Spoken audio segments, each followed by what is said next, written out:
Well, well, well. I'll be honest with you. I'm not even mad about this game.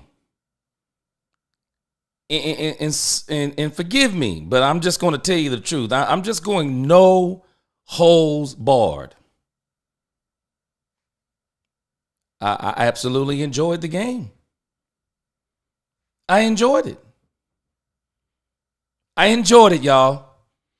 And I'm a Dallas Cowboy lover. I've been with the Cowboys since Roger Staubach. I'm just going to show you my age. I remember the 1979 Super Bowl. Some of y'all don't even remember that. You have to look it up. I'm going no holds barred on this team. The unmitigated gall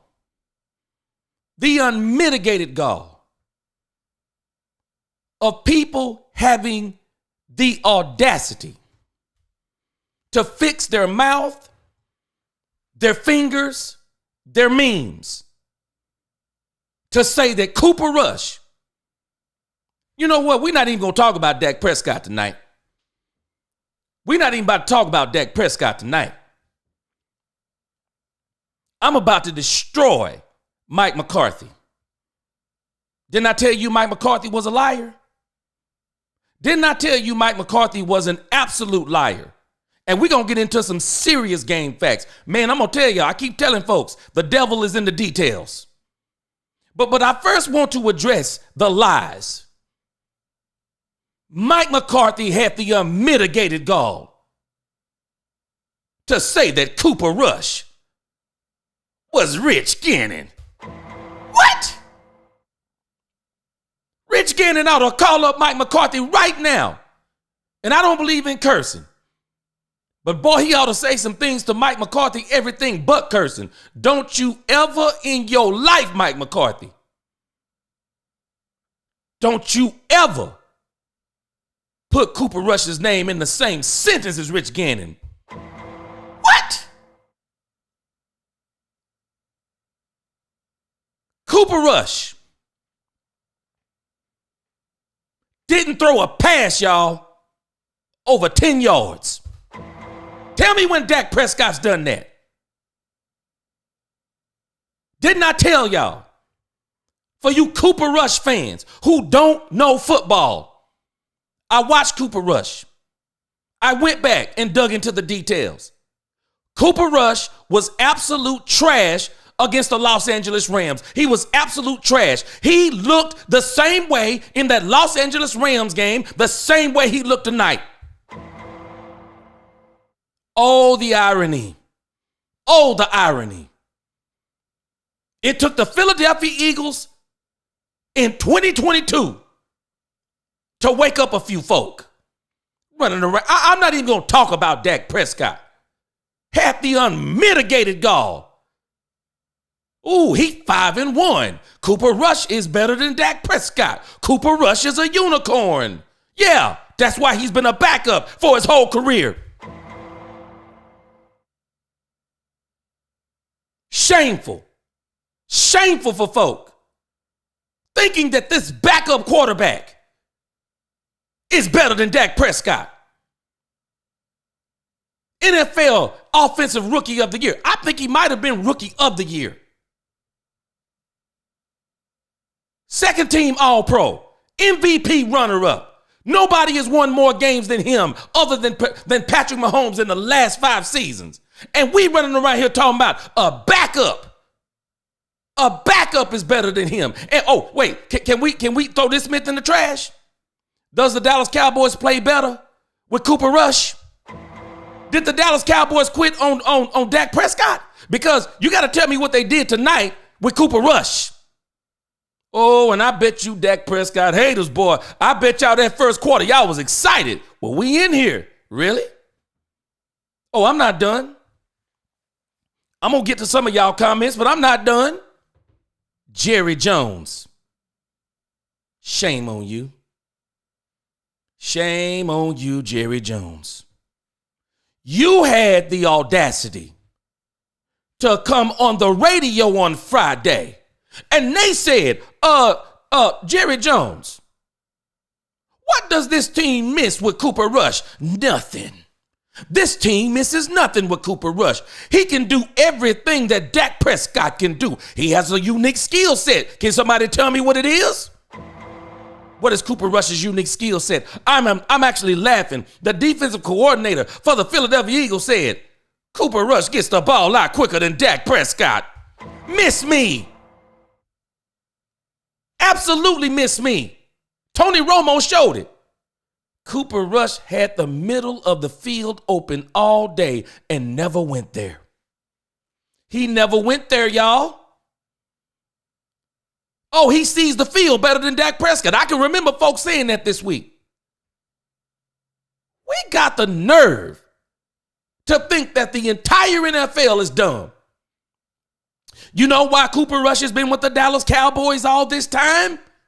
Because every NFL scout has seen what we saw tonight. They've been looking at it. They've been looking at Cooper Rush, and they're saying, that defense carried him.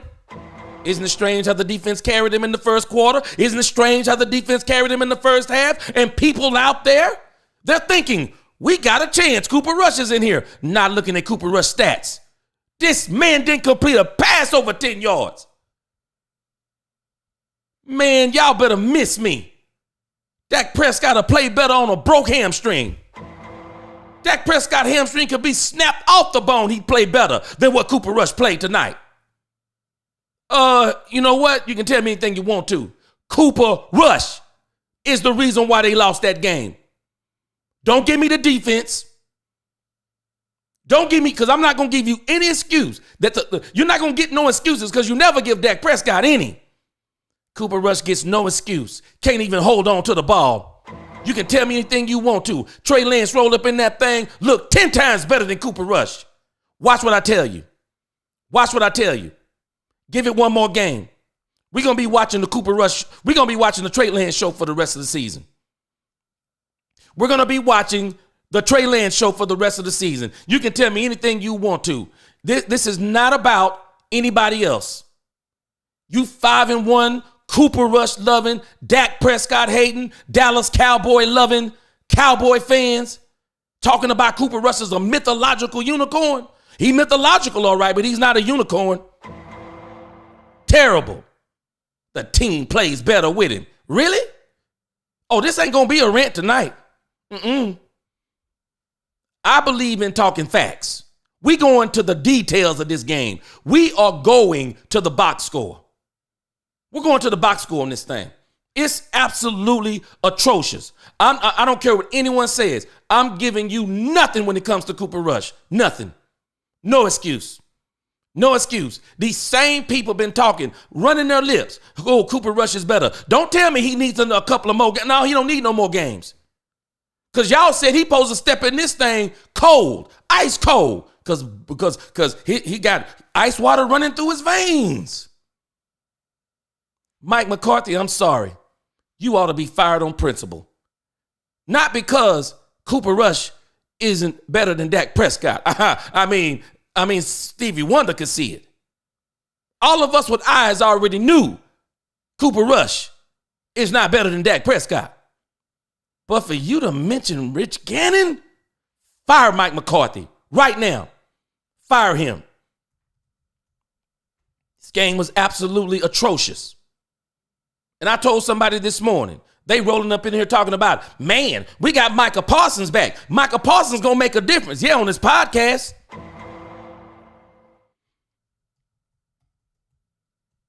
Tony Romo said, oh, yeah, the pressures are back up with Micah Parsons in. Yeah, the pressures are back up, but it didn't translate into that score, did it? It didn't translate to what was going on the field. Yeah, we're going to go to this box score, and we're going to even deeper if we need to, play by play. But let's start with this box score. Let's start with this box score. Oh, by the way, welcome Cowboy fans and Cowboy haters alike. I'm the G. Welcome to Let's Talk Cowboys, where we talk facts. I'm not going to keep hitting you with what I think. I'm just telling you the truth. We are about to go into the dirty details on this thing because everything about this game, I'm actually laughing. Mike McCarthy has got to be the worst play caller in the NFL. Did anybody notice?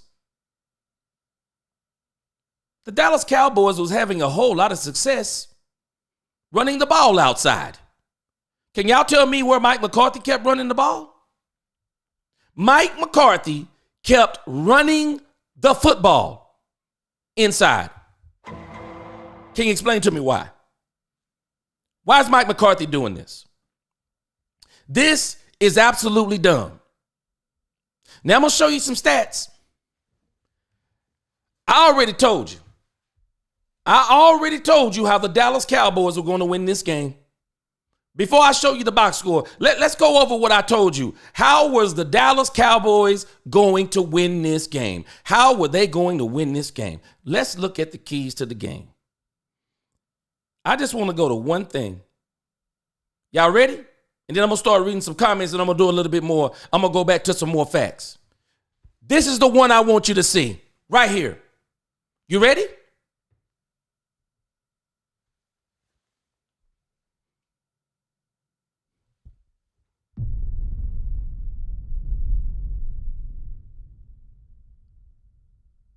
For all of y'all who might can't see the screen, maybe you're driving somewhere, maybe you're doing something where you're not looking at the screen.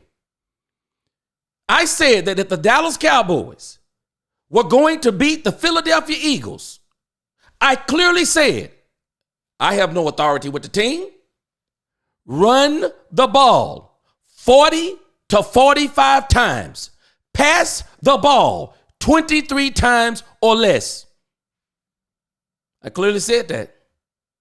I mean, I'm not anybody important. I mean, it's not like I could tell the Dallas Cowboys that they have to run the ball 40 to 45 times. But anybody with common sense, they're going to run the ball 40 to 45 times. I said this clearly. They had to win the time of possession. They had to win it. And the only way they were going to win it was run the ball. Did anybody notice what Mike McCarthy kept doing? Every time he'd have a successful run, did anybody notice he would run the running back off the field? Why? What are you doing? What are you doing, Mike McCarthy? I mean, we know some of the runs, they were not the best runs, but that's not why you run. What did I say, y'all? I've been saying it all week. You don't run to have a dominant run game. You run so that you can dominate the game. How do you dominate the game? Time of possession. How do you dominate the game? They had no answer for Jalen Hurts. Keep him off the field. How do you dominate the game? Keep your raggedy defense off the field. I'm giving Mike Zimmer credit again.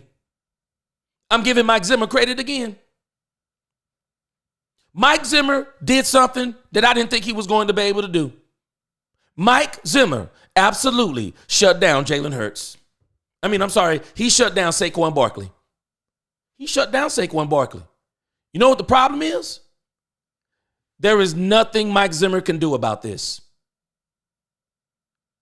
The Dallas Cowboys, I don't care if you work them out till they're blue in the face. Once you get past their line, they can't tackle anybody. I just don't know what you do with that. What does Mike Zimmer do with the fact that his line can tackle, his linebackers can't tackle? We don't even want to talk about the secondary. They can't tackle anybody. I don't even think they can spell tackle.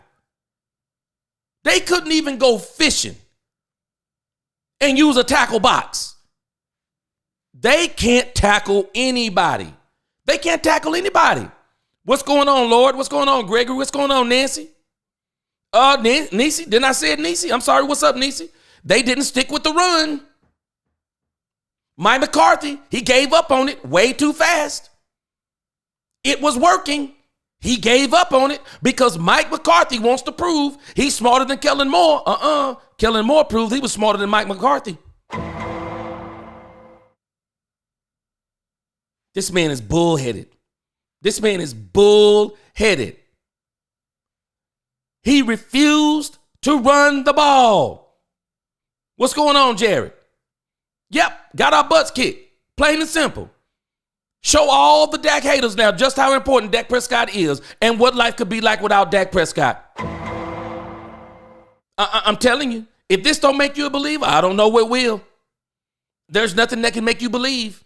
I'm telling us, I do not understand it. Lord said they kept running inside when they got more yards outside and cut Zeke now, and that's my guy too. I don't understand it. I do understand it. It's Mike McCarthy. See, Jerry won't put him out of his misery. Jerry won't do what Green Bay did. Green Bay said, enough is enough of this nonsense. We're putting you out of your misery. Nope. Jerry is going to watch this catastrophe, and we're going to watch this catastrophe for the next 8 games. We are about to watch crash. What do they call them? Crash work dummies? Y'all remember that old commercial? Some of the young folk too young to remember the crash dummies. Because basically all they do is practice crashing them up against the wall to see how safe a car is. Well, y'all get ready.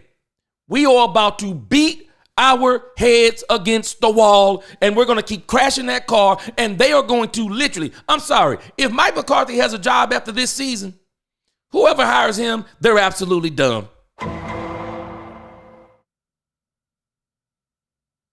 Mike McCarthy's terrible, y'all. They're terrible.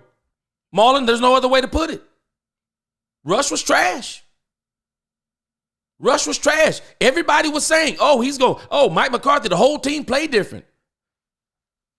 They played worse. Fumbled the ball twice. Elliott, didn't I tell you last week? The Cowboys should have cut Elliott. Should have traded him. Michelle said, Dak delusional, where you at? Should have traded him. Should have got rid of him. Marlon Brando wouldn't have won. I'm not even sure they wouldn't have won with Dak because Tony Romo said something key if you pay attention. Tony Romo showed it. The Dallas Cowboys actually got what they had been wanting the whole season. Tony Romo said it. You know where you attack this Eagle defense? Down the middle. And Tony Romo showed an example of the play. They were running wide open down the middle. Wide open down the middle. Those seam routes, they were there. The seam routes were actually there. They were. Cooper Rush, I'm telling you what they did. Cooper Rush can't read like Dak. And that's what people don't understand. He can't read like Dak. And so because he can't read like Dak, his quick release, he's going to the first receiver that's open. He couldn't even throw a pass for 5 yards. He couldn't. He couldn't do it. And I'm telling you, now folks should be able to see. I mean, I don't know if they're going to see it because they're going to make every excuse. Tore up. Anthony Toms, what's going on? Mike McCarthy need to be fired immediately, and Elliott need to be cut tonight. They should have cut him before this game. What does he bring to the game? Zeke should have been cut. But it's the epitome, y'all. It's the epitome of what's wrong with this team. Entitlement, arrogant, give up way too easy, cottonelle tissue, 3-layer toilet tissue soft mentality. This is exactly what's wrong with this team. And this is why they won't do this right here, y'all. This is why they won't do this. Because you know what tough teams do? Did y'all notice what Philadelphia kept doing? I mean, the Cowboys had no answer for Jalen Hurts. I mean, it's just 100% real. They had no answer for Jalen Hurts. They had an answer for Saquon Barkley. Did y'all notice what the Philadelphia Eagles kept doing? The Philadelphia Eagles kept running Saquon Barkley. And by the time they got to the second half, I'm telling you, I know what the run does. Even if it's not successful, it's successful. Because if you keep battering a team and battering a team and battering a team, guess what happens in the second half? They start to crack. And when they start to crack, they break like an egg. And they broke. Do y'all hear me? They broke the Cowboys. The Cowboys thought they had a chance in the first half. They came out in that second half and they broke the Cowboys' will. They broke it. They broke it. I want y'all to look at this. This is one of the most amazing stats you will ever see. If you tell me in this game, the most explosive runner in the NFL, the second leading rusher in the NFL, if you tell me he only got 66 yards, I'm telling you, we won this game. Problem is, if you're looking at the screen, again, they had no answer for number 2. And the reason why they had no answer for number 2, because I'm going to tell you what the play action does to you. I'm going to tell you what running the ball does to a team. Because if they're going to try to stop the run, and you're going to keep on running the ball and running the ball and running the ball, you bring them bad boys up. Y'all notice what Dallas was doing? Single high safety. That's how Zimmer said, I'm going to stop Saquon Barkley. The problem is, though, y'all, that because they're still running the ball, and then when you get that play action, and then you got guys running one-on-one, and then when they run down the field with those defenders, they have their back. Did y'all notice something? Kalen Carson, they ate him up. Whoever was on the other side opposite of Diggs, they ate him up. You know why? Did you notice something? They would never turn around. All they did was run with the receiver. They never turned around.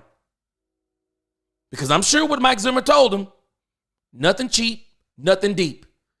And when Jalen Hurts saw their backs turn, look at what he did. 7 for 56. They had no answer for him. Will Shipley, 9 for 34. That's 30 carries. Kenneth Gainwell, 7 for 30, 37 carries. They ran the ball on us 37 times, 30 not including Jalen Hurts. You want to break the will of a team? Run the ball. I told you. I told you this was going to happen. Because of Mike McCarthy and his hard head. Look at this. Here it is again. We're going to have to answer a question, y'all. I mean, I don't know. We're going to have to answer a question. I'm telling you, Nisi. I said it. We're going to have to answer a fundamental question. Is it we can't run the ball, or is it we refuse to run the ball? Someone says we can't run the ball because our running backs can't run. Can I give you again Exhibit A for you people who can't see the screen? Rico Dowdle, 12 carries, 53 yards. I can't wait to see the details tomorrow on the success rate. 53 yards, 4.4 yards a carry. Exactly his league average. 4.4 yards. You know what you keep doing with Rico Dowdle? You keep running the ball. You just keep running the ball. Zeke, 6 for 22. Now, a lot of this is kind of first half-ish. CeeDee Lamb, will they stop running the jet sweep? Will the Cowboys stop running the so predictable jet sweep to CeeDee Lamb? Who doesn't know when CeeDee Lamb is going to run the jet sweep? So let's take out CeeDee Lamb 1 carry, Cooper Rush 1 carry. The Dallas Cowboys minus Trey Lance. Y'all want to know how many times they ran the ball? 18 times.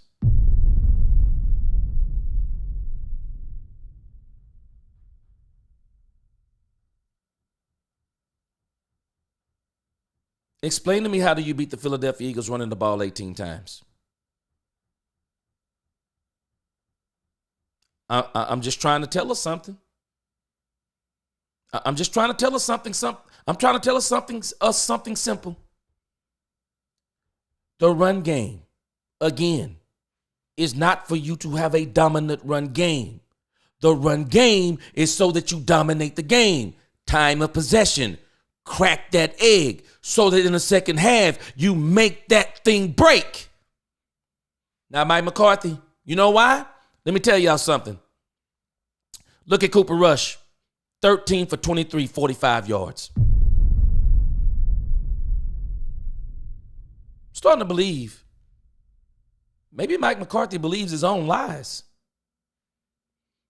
Maybe he does think Cooper Rush is Rich Gannon.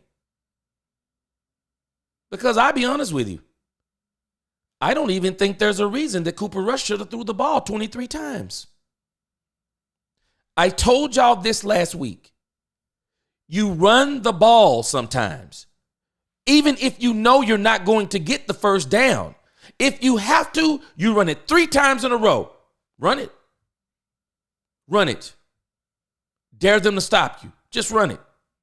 Run the time off. Run it. Run it. Run it. And then they're going to go back to the sideline. Even if they stop you, they go, man, they're done. They ran it on 3rd down. And they knew they weren't going to make it. Yeah, because we're sending you a signal. We're going to run the ball all day long, and you're going to have to stop us all day long. And we will run it 40 times. But on the 44th time, we're going to break you. We're going to break your wheel, and we're going to break one of these runs. And if they would have kept running to the outside, why is Mike McCarthy continuing to run inside, y'all? It makes no sense. It does make sense. It's Mike McCarthy. It makes no sense. It makes no sense. How do you run the ball 18 times? Because I'm not even counting Trey Lance. Can y'all explain to me this? Why did Trey Lance get pranced out in the 3rd quarter when the game is over? Fire Mike McCarthy. Fire Mike McCarthy. I'm sorry, y'all. Y'all might disagree with me. Trey Lance should have been out from the very beginning. Cooper Rush stunk from the beginning. Nope. Immediately. I'm running Trey Lance. I'm sorry, y'all. Trey Lance, to me, he looked better. He looked better than Cooper Rush. Way stronger arm. I tried to tell people about Cooper Rush. Do y'all realize Cooper Rush has no arm strength? Cooper Rush, I said it last week, he throws a pretty football. He has no arm strength. That's why he was skipping balls off the turf. That's why he was underthrowing a lot of passes. He has no arm strength. None. The one thing we know about Cooper Rush, even Tony Romo said it. Trey Lance is a better vertical thrower right now than he is with the route throws. So what do? So now let's play to Trey Lance's strengths. And I don't even blame him for the interception. That was Tolbert. Tolbert was running as if he wasn't going to get the ball. And then when he saw the man jump up for the ball, he starts trying to defend the pass like he's defending a punt. Tolbert looks back on that. If Tolbert is expecting the ball, Tolbert either gets that catch or Tolbert gets pass interference. But watch this, y'all. Trey Lance did something. Trey Lance did something. Trey Lance did something that Cooper Rush wouldn't do. He threw the ball past 10 yards. You know why Tolbert wasn't expecting that pass? Because there hadn't been a pass past 10 yards barely. And the ones that were thrown, they were so poorly underthrown. Wasn't expecting the ball. Wasn't expecting it. It's a shame. Spider-Man says if they had a better run play, Dak wouldn't be hurt right now. I said it. He wouldn't be, because he was doing what the running back should have been doing all along. And Mike McCarthy did the same thing tonight with Cooper Rush. He would not run the ball. What's going on, Spider-Man?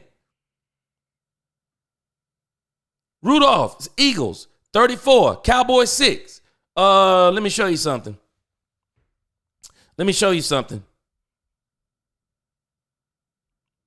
I'm not a prophet.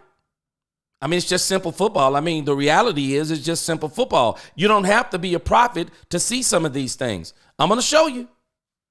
I'm not a prophet. I'm just going to show you. Now I'm going to show you a couple things first. Look at this. What did I tell you about Rico Dowdle? What did I tell you? Yards per carry, 4.5, tied for 22nd in the NFL, right? He was 4.4 yards per carry. right on par. And isn't it strange, other than the Pittsburgh game, why do they only give the ball to Rico Dowdle? It seems like the magic number is 12. But that's not what I want to show you.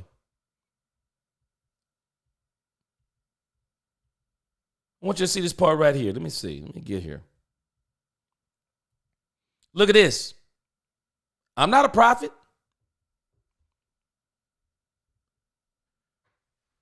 If the Cowboys run the ball consistently 45 times, I said if they run the ball 40 times, Cowboys 20, Eagles 17. And if you look at that first half, it was almost trending as if it was going to be like a 10-6, something like that. I mean, it was really trending like, man, the Cowboys are really in this thing. But you know what's strange? This is what happened. Cooper Rush didn't throw it 30 times, but he threw it 23. Look at what I told you the score was going to be. 37-13.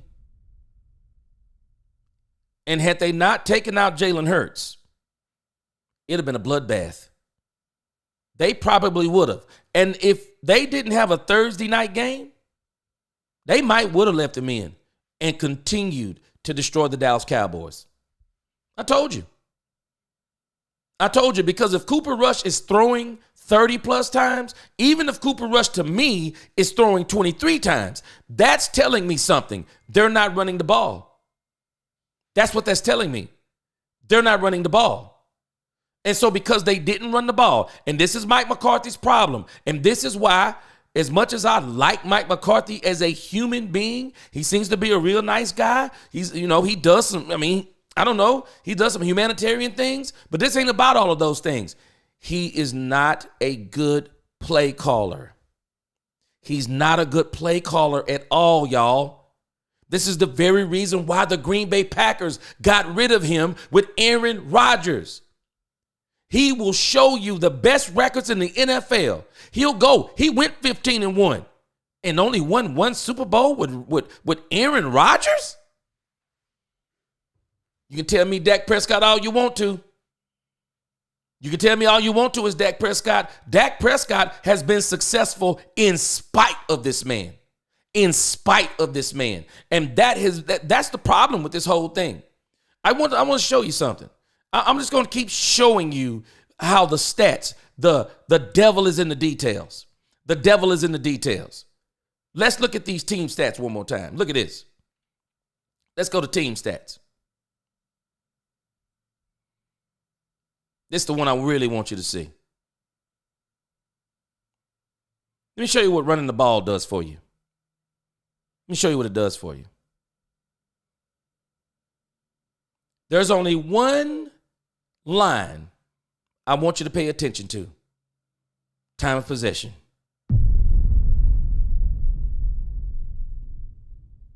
The Eagles won the time of possession 34-01 to 25-59. Unless you're putting up a tremendous amount of points, you're getting absolutely spanked. You're getting absolutely spanked. And another issue is that even though the Philadelphia Eagles, their third down efficiency wasn't that great, look at how many first downs they had opposed to the Cowboys. How in the world do the Eagles have 24 first downs? Cowboys couldn't do anything with them. They could not do anything with them. Absolutely nothing. And that's why I was telling somebody today. I don't understand us sometimes. We got to be real careful as Cowboy fans because I think we don't want to be in reality. I don't think we want to be in reality.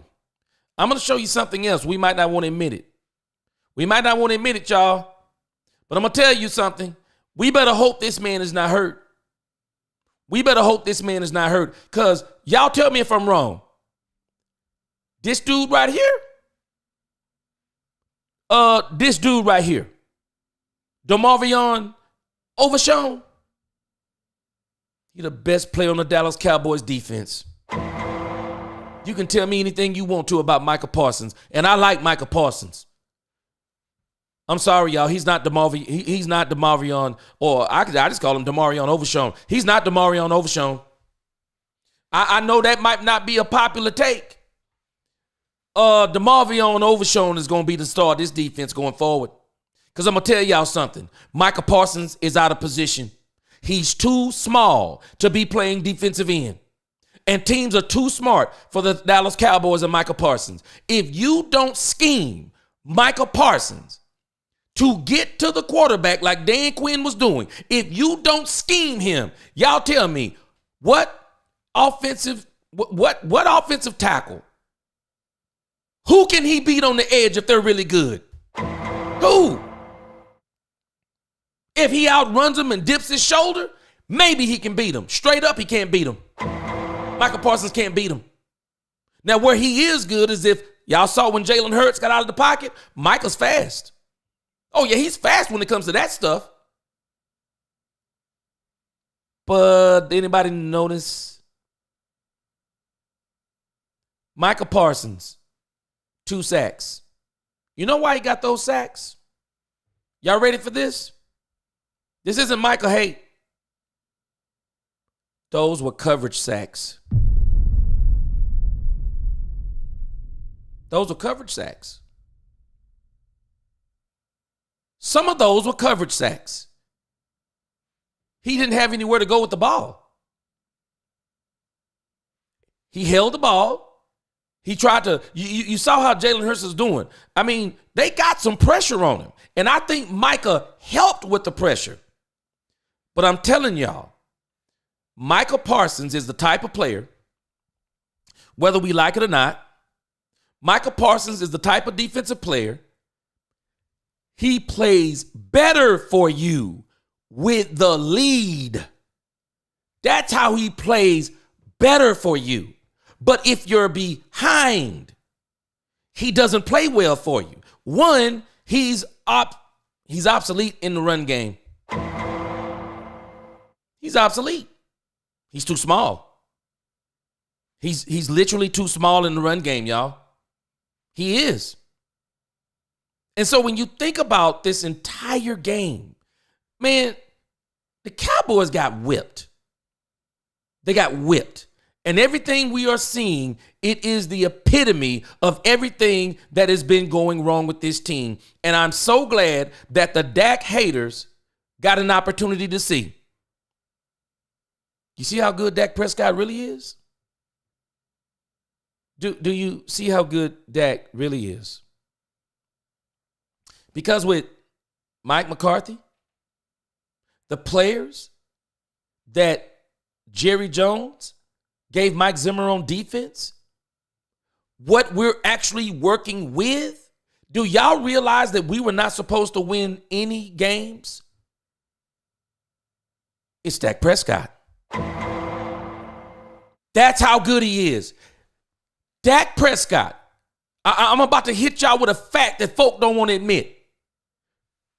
He's the difference in that game today. What you saw today is what you look like without Dak Prescott. Not for one game, the entire season. This team is nothing without Dak Prescott. I'm just telling you. They are a winless team without Dak Prescott. And I don't care if you don't like it or not. They are a winless team. And everyone else in the NFL knows Dak Prescott's been playing with absolute trash.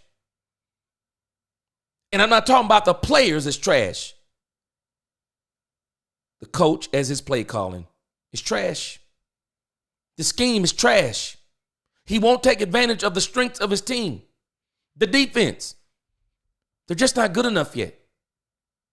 No matter how you boil it down, they're not good enough yet. The Dallas Cowboys secondary, and I'm going to say it, I don't care who likes it or not. The Dallas Cowboys secondary, including Trayvon Diggs, is absolute trash.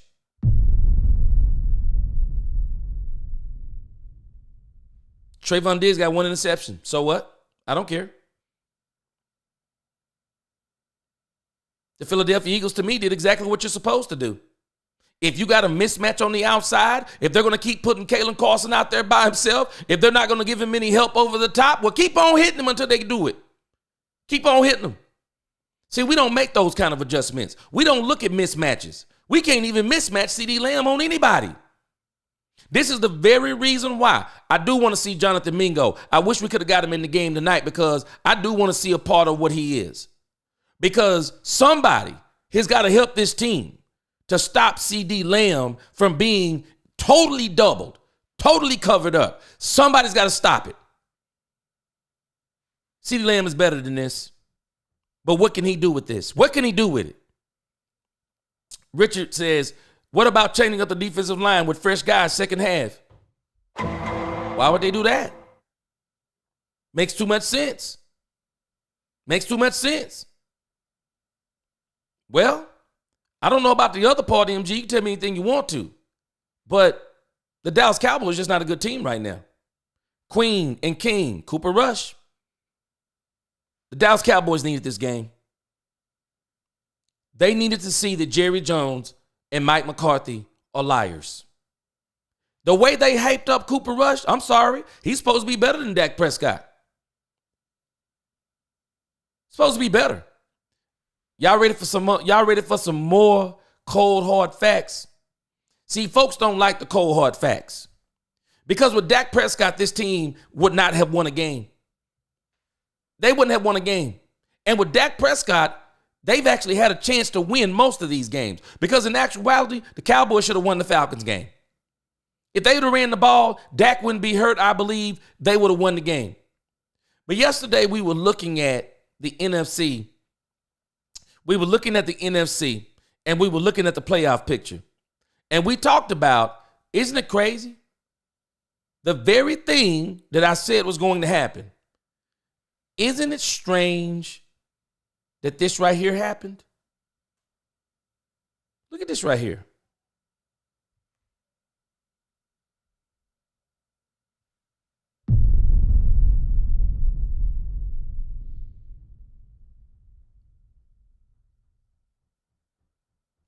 Now, for y'all who can't see the screen, maybe you're driving.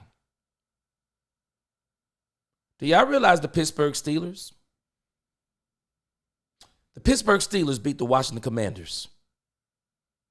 The team that everyone is saying is the cream of the crop of our division. I'm probably going to argue that right now. Philadelphia looks pretty complete. They look pretty doggone good. But that's not the part I want to call to your attention. Do we not realize? Somebody asked me the other day because they want to always say that Dak sucks. Isn't it strange? No one has beaten the Pittsburgh Steelers like we did this season. Somebody asked me, they said, hey, G, can you show us any team over 500 that the Dallas Cowboys have beat? Can I give you Exhibit B? Didn't I tell y'all? See, they like to move the goalpost when it comes to the Dallas Cowboys, but I'm not going to let you move this goalpost. Do we not realize the Pittsburgh Steelers is actually a good team? Because if you're going to tell me the Washington Commanders is a good team, then I got to tell you now that the Pittsburgh Steelers is really a good team. They're over 500. They're not 5-4. They're not 6-3. They're 7-2. We beat the Pittsburgh Steelers.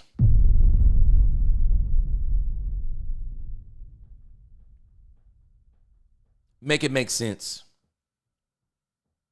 How do we beat one of the best teams in the league? And Dak Prescott was absolutely dominant against the Pittsburgh Steelers. Had Dak Prescott not gotten a little too anxious and hungry, because he was feeling himself a little bit, the one throw to CeeDee Lamb, I blame CeeDee Lamb for not contesting the throw. The one throw he threw to Tolbert, we now know, let's just be honest, Tolbert is not he can't be a number one. He can't be a number one. Tolbert is probably going to be a number 3. Tolbert is probably good enough to be a number 3. And for me, if the Cowboys would do what I would like for them to do, because it look like we're going to be drafting in the top 5, y'all. It look like we're going to be drafting in the top 5. Because I'm going to tell you, I don't see too many more games where Cooper Rush going to start, and it's going to be the Trey Lance show. And so I'm not going to be surprised if the Cowboys don't win another game, maybe 1 or 2. We're going to be drafting in that top 5. And to me, I don't care what anyone says. I'm going in there getting a receiver. I will get a receiver. And if Travis Hunter is on the board, I may take Travis Hunter to be my cornerback and let him play some wide receiver since I got Jonathan Mingo. I mean, I'm sorry. I just think Travis Hunter is a freak athlete. And so you probably don't let him go because he's not Deion's son, but he's really Deion's son because he's always been with Deion. And I see him as a Deion Sanders type of player, and he's the exact type of player that Jerry Jones liked. Travis Hunter would bring so much media attention to the Dallas Cowboys, but on top of that, he's a great player. I'd bring him in and let him play some wide receiver. But I digress. Tolbert is not good enough to be a complimentary receiver, and that's why I hope Jonathan Mingo turns out. But I'm saying all of this for one reason. Because everybody keeps asking, how do we beat that team? How do we beat that team? Let me go to some of your comments, and I'm going to show you how we beat that team in case somebody don't know how we beat that team. Jay Army, what's going on?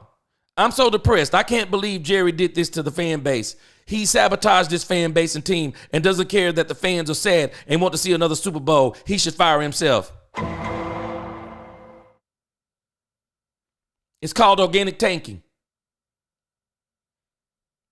He knew when he stripped this team down, they couldn't go back. He knew that they possibly could go to the playoffs, but they were not going to win the playoffs. But I'm going to tell you something. Mike Fisher can tell me anything he wants to. He said Jerry Jones wanted to win this season. No, he didn't. I don't believe he did. And I think Mike McCarthy at the podium told us everything we needed to know just last week. I played it on here on Friday. Jerry didn't want to win. You can tell me anything you want to. Jerry didn't want to win. Jerry didn't want it to look this bad. Jerry thought, I believe, maybe 6 and 11? Maybe 7 and 9, 7 and 10? Because that probably still gets you somewhere in the top 15. Y'all don't realize something. Jerry is going to go home tonight. Jerry going to celebrate. Jerry know he in that top 5. Jerry know he in that top 5. Jerry can smell the running back from Boise State. He can smell Travis Hunter. He can smell any top draft pick in any position you name. Jerry Jones smelling it, man. And don't you discount it otherwise. Man, Jerry Jones so happy right now, boy, he don't know what to do. You know why? He gets to get top tier talent on a rookie deal. You watch what I tell you. Man, don't let Jerry fool y'all. Don't let him. Jerry is happy. 3 wins. I can see maybe 4 or 5. James. If they don't see it now, that old song says, if you don't know me by now, you will never know me. If you don't see right now what Dak is dealing with, you ain't going to never see it. Spider-Man says, you may not be a prophet, but you sure enough dressed like one. Hey, man, Spider-Man, you know I had to serve the Lord today. I had to do some preaching for the Lord today. Now I'm here to do some preaching. No, not true.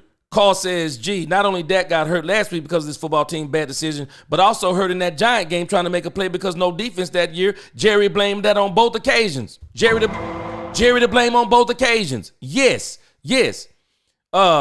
Should have kept TP. Give me the name, King Solo, man. TP. It's missing. I'm missing it right now. TP.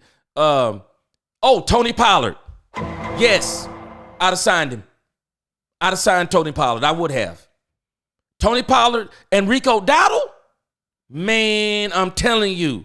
Lewis Bailey said, what's going on, Lewis? Why would Jerry continue to try and win this year when even I know that this season is over?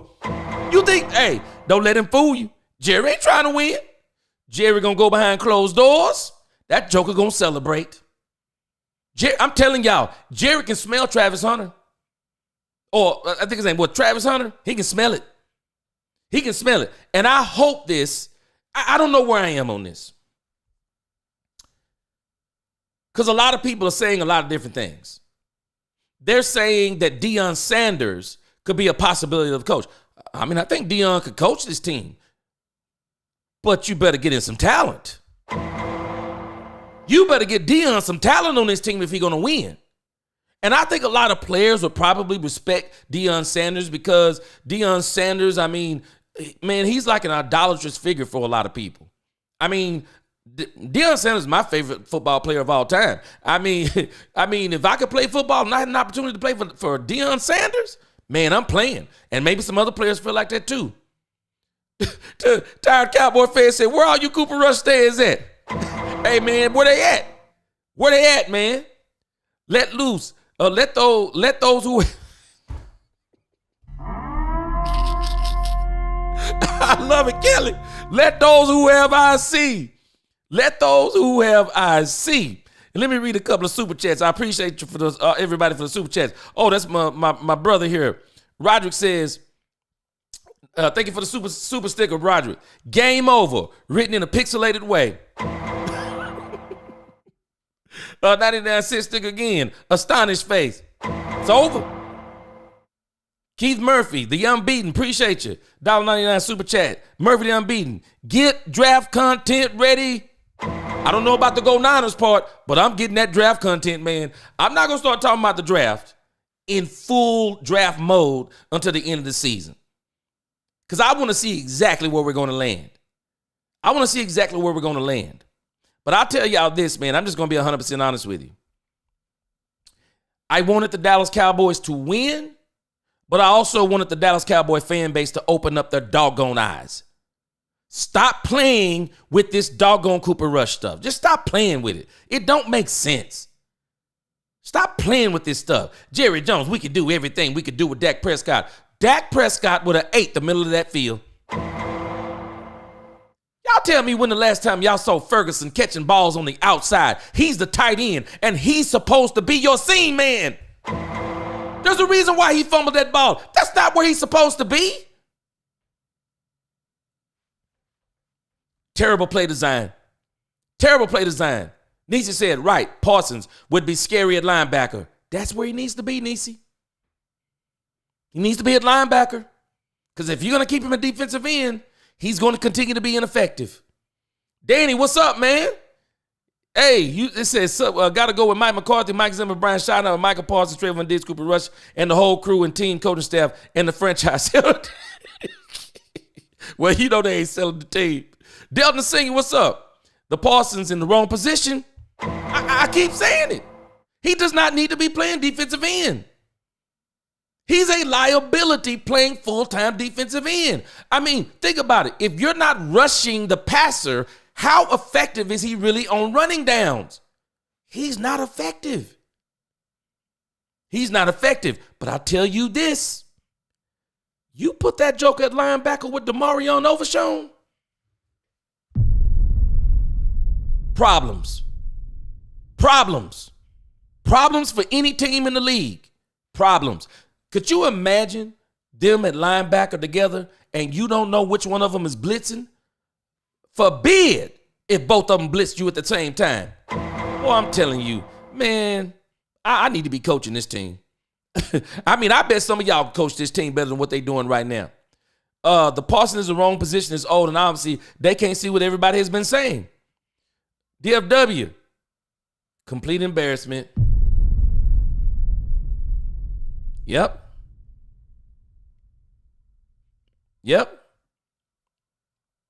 Did you know Michael Parsons laughing on the sideline with Trayvon Diggs, the game, and Trey Lance to the sign? Did you see it where he put the finger in the hole? Man, I saw that. I mean, I saw that play. I was like, what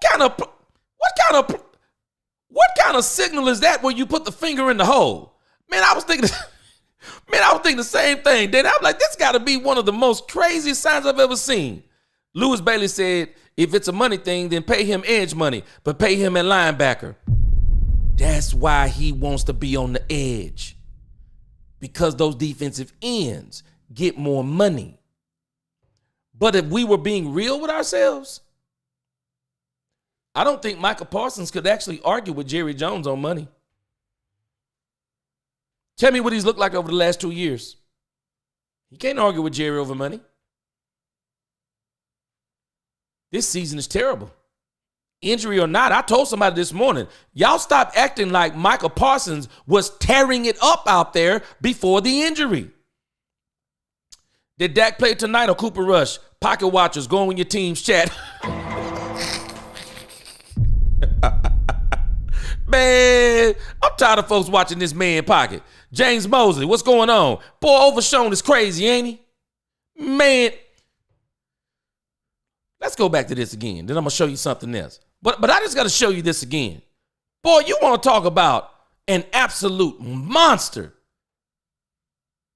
Look at this man. Look at this, James Mosley. Demarion Overshown.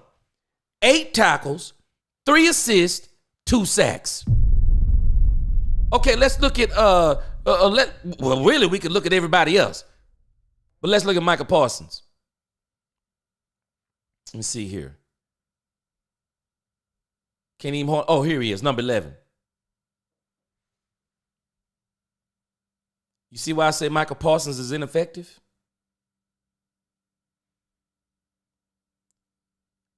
Two tackles, 2 sacks. You know why he's only getting 2 tackles? He's in the wrong position.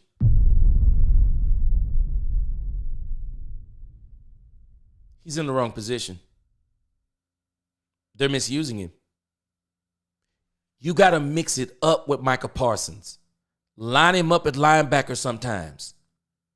So they don't know what to. Oh, wait a minute. They got him lined up at linebacker? So now we got to know where he is. Wait a minute. He's going to blitz from the linebacker position? If we run the ball, he's going to be there to help stop the run? What are we going to do about Micah Parsons now? When you put him on the edge, he's so easy to take out of a game, it's unreal.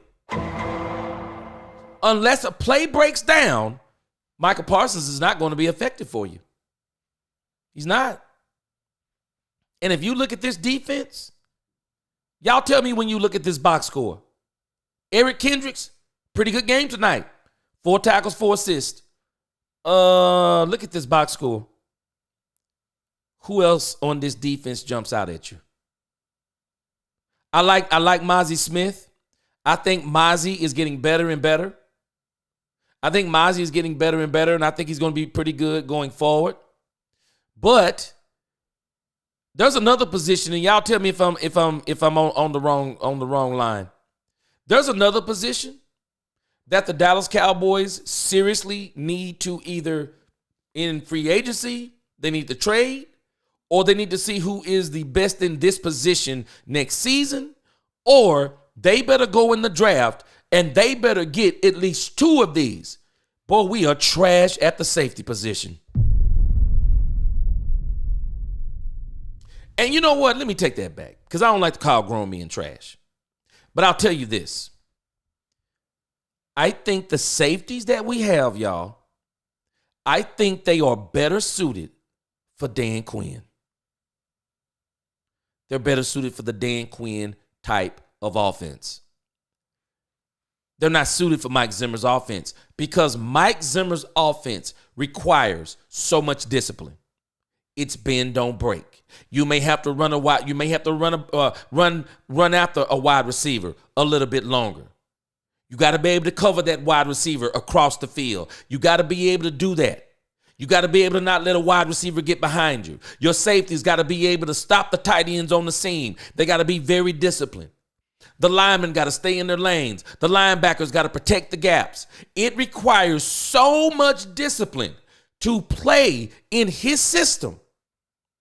And if you're not a very disciplined player, but if you're more like what's the word I'm looking for? A mercenary type player. Mercenary. What I mean is, okay, at any moment, Dan Quinn would do this. Okay, at any moment, I'm going to blitz the safety and the linebacker. I'm going to blitz the defensive end and the safety. I'm going to blitz the defensive end and the linebacker. You're not going to know where they're coming from. He's always running people from different positions. So we're not big. We're not a big defense. But where Dan Quinn makes up for not having a big defense, everybody to the ball. Not everybody tackle. Now watch this. For you folk who know football. If you get everybody's mentality, every man to the ball, the tackling is automatic. What you lack in size, you make up for in gang tackles. And that's what the Cowboys were doing under Dan Quinn. They were attacking the ball. And when you get people who attack the ball, you get the strip sack fumbles on the quarterback because they're attacking the ball. They're always looking for the ball. But if the ball carrier is carrying the ball and everybody's going for the ball, then everybody's going to be where the ball carrier is. They're always going for the ball. You get a short pass. They're going for the ball. They're going to either punch it out or they're going to try to strip it out. They're going to try to make sure everybody is at that ball. They attack the ball. That's how they were getting the turnovers. That's not Mike Zimmer. Mike Zimmer doesn't attack the ball. Mike Zimmer says, protect the front. Nothing cheap, nothing deep. Everybody disciplined. You keep everything in front of you. You don't let the wide receivers, you don't let them get past you. Keep them in front of you. Then if they make a cut, they do a stop route, they do an out route, they do a dig route. You be right there to either knock it down or you get the pick, but you're not going to get many picks like that because those are going to be contested picks. That's the issue, and that's why you're watching Trayvon Diggs. He's suffering because he's more of a mercenary player, likes to take a lot of chances, not very disciplined. That's why you saw in the Atlanta Falcons game that wheel route. Rather than him running over the top, he ran underneath. Why? He's not very disciplined in the game. He relies on his instincts. You can't do that in Mike Zimmer's system. Trayvon Diggs either needs to go to a team where a Dan Quinn type coach is, or the Cowboys have got to bring in some coaches who can coach him up so he'll be more effective. Y'all, Trayvon Diggs is terrible, man. I mean, I'm not, let me change that. He's not terrible, but in this system, Trayvon Diggs is just terrible. The system is not right for him. Look at this for a second. Just look at this. This is a telling thing in the game. Look at this, y'all. Dominique Sanders, you on here? I want y'all to look at this. Tell me this isn't crazy. Hey, you football fans out there, tell me something. Can you explain this to me? Can you explain this part right here?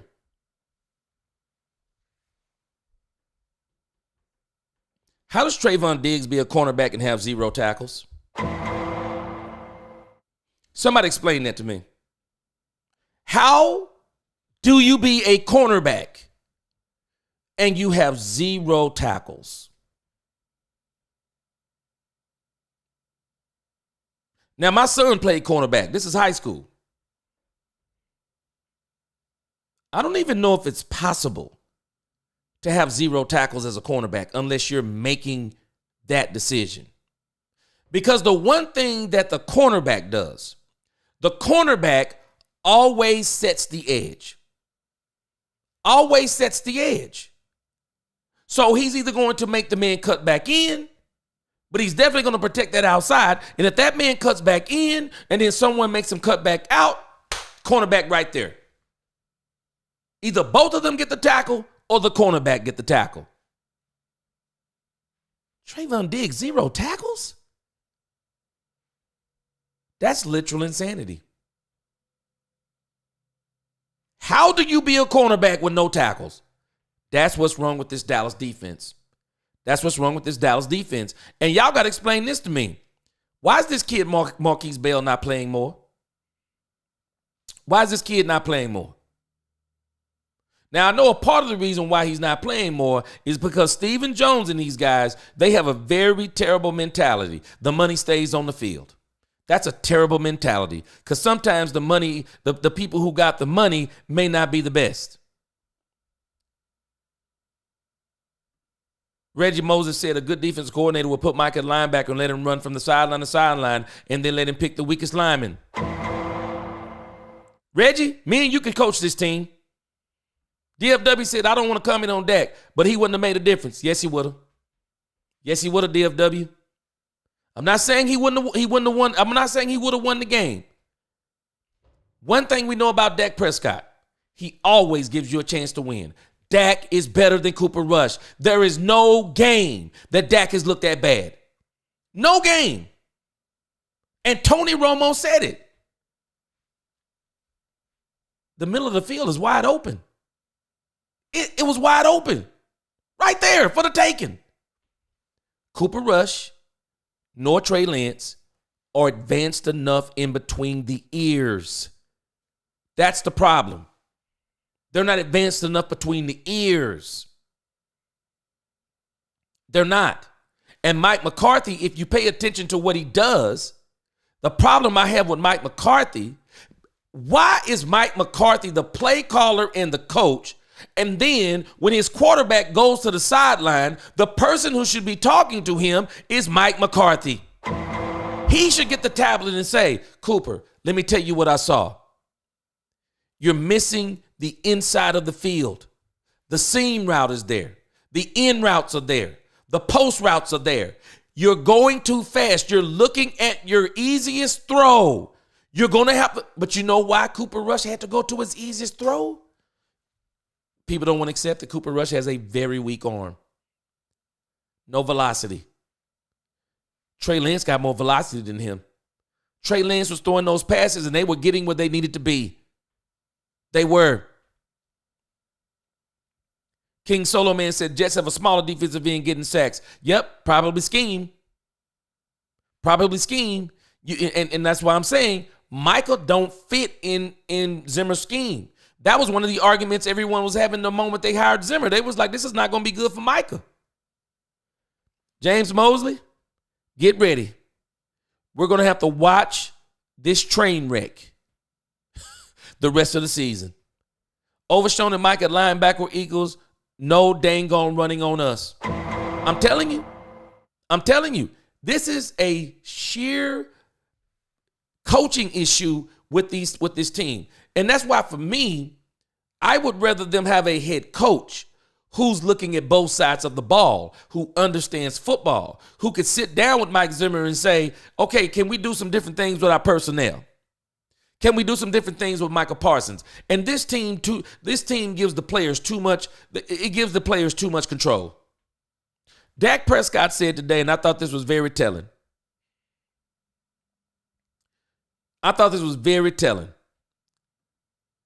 Dak Prescott said today he was surprised that the Cowboys had not yet put him on injured reserve.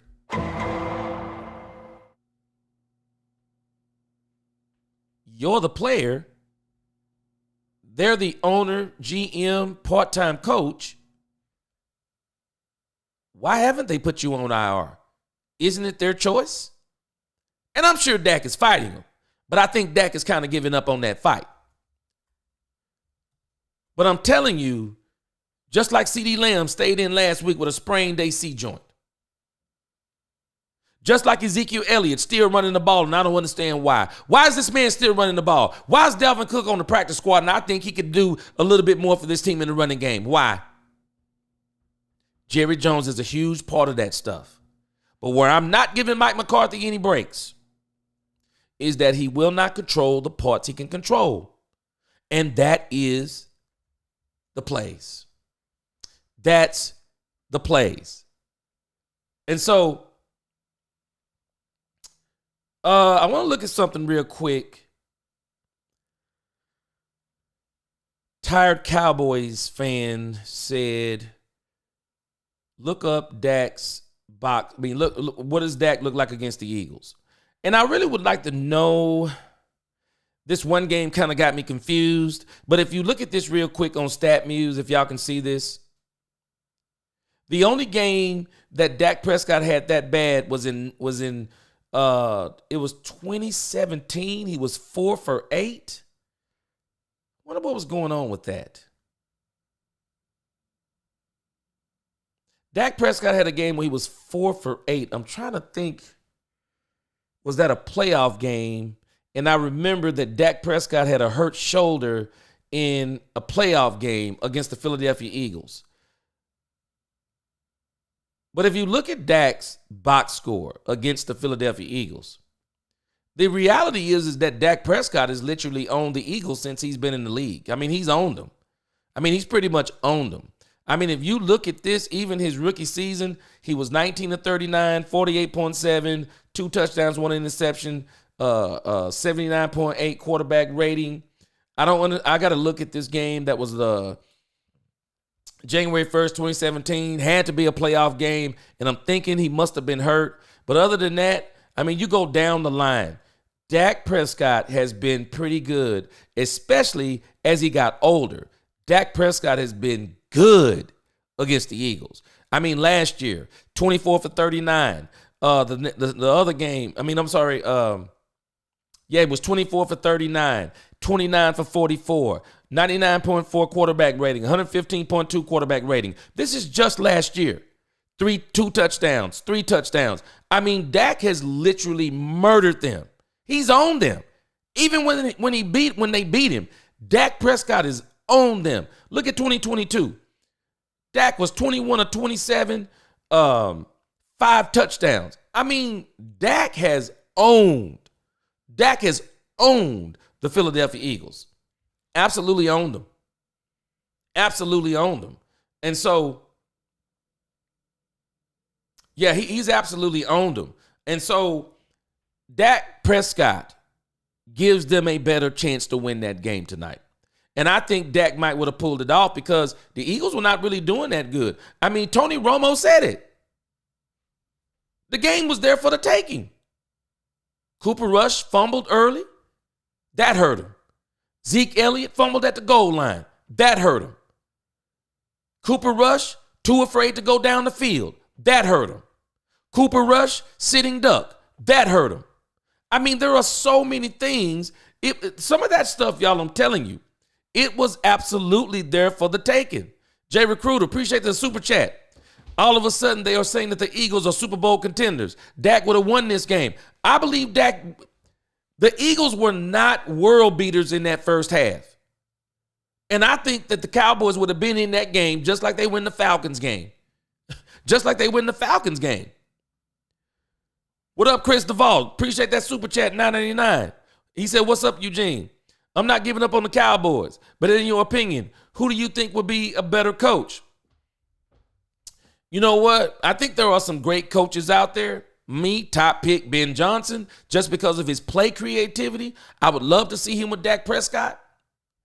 I would love to see Bill Belichick, and I know some people don't like Josh McDaniels. He's a terrible head coach. But if you get me Bill Belichick and Josh McDaniels together, I would take them as a package. No Matt Patricia. He can't come nowhere near my franchise. So I would love to see that. But I'm going to tell y'all something. I'm going to be honest with y'all. Isn't it strange? Isn't it strange when you think about the box score? I want to show you something from the box score that I find to be very impressive. And y'all tell me, what do you think about what I'm telling you? I find this to be very impressive. Do y'all remember we talked about the fact that Mike McCarthy kind of ran Kellen Moore out of town by saying, I just want to run the ball? Basically taking the play calling from Kellen Moore. And then Kellen Moore gets ran out of town. Mike McCarthy says, I just want to run the ball. Are y'all ready for some irony?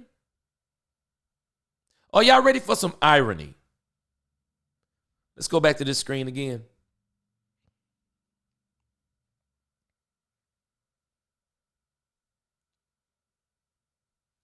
Look how many times Kellen Moore ran the ball.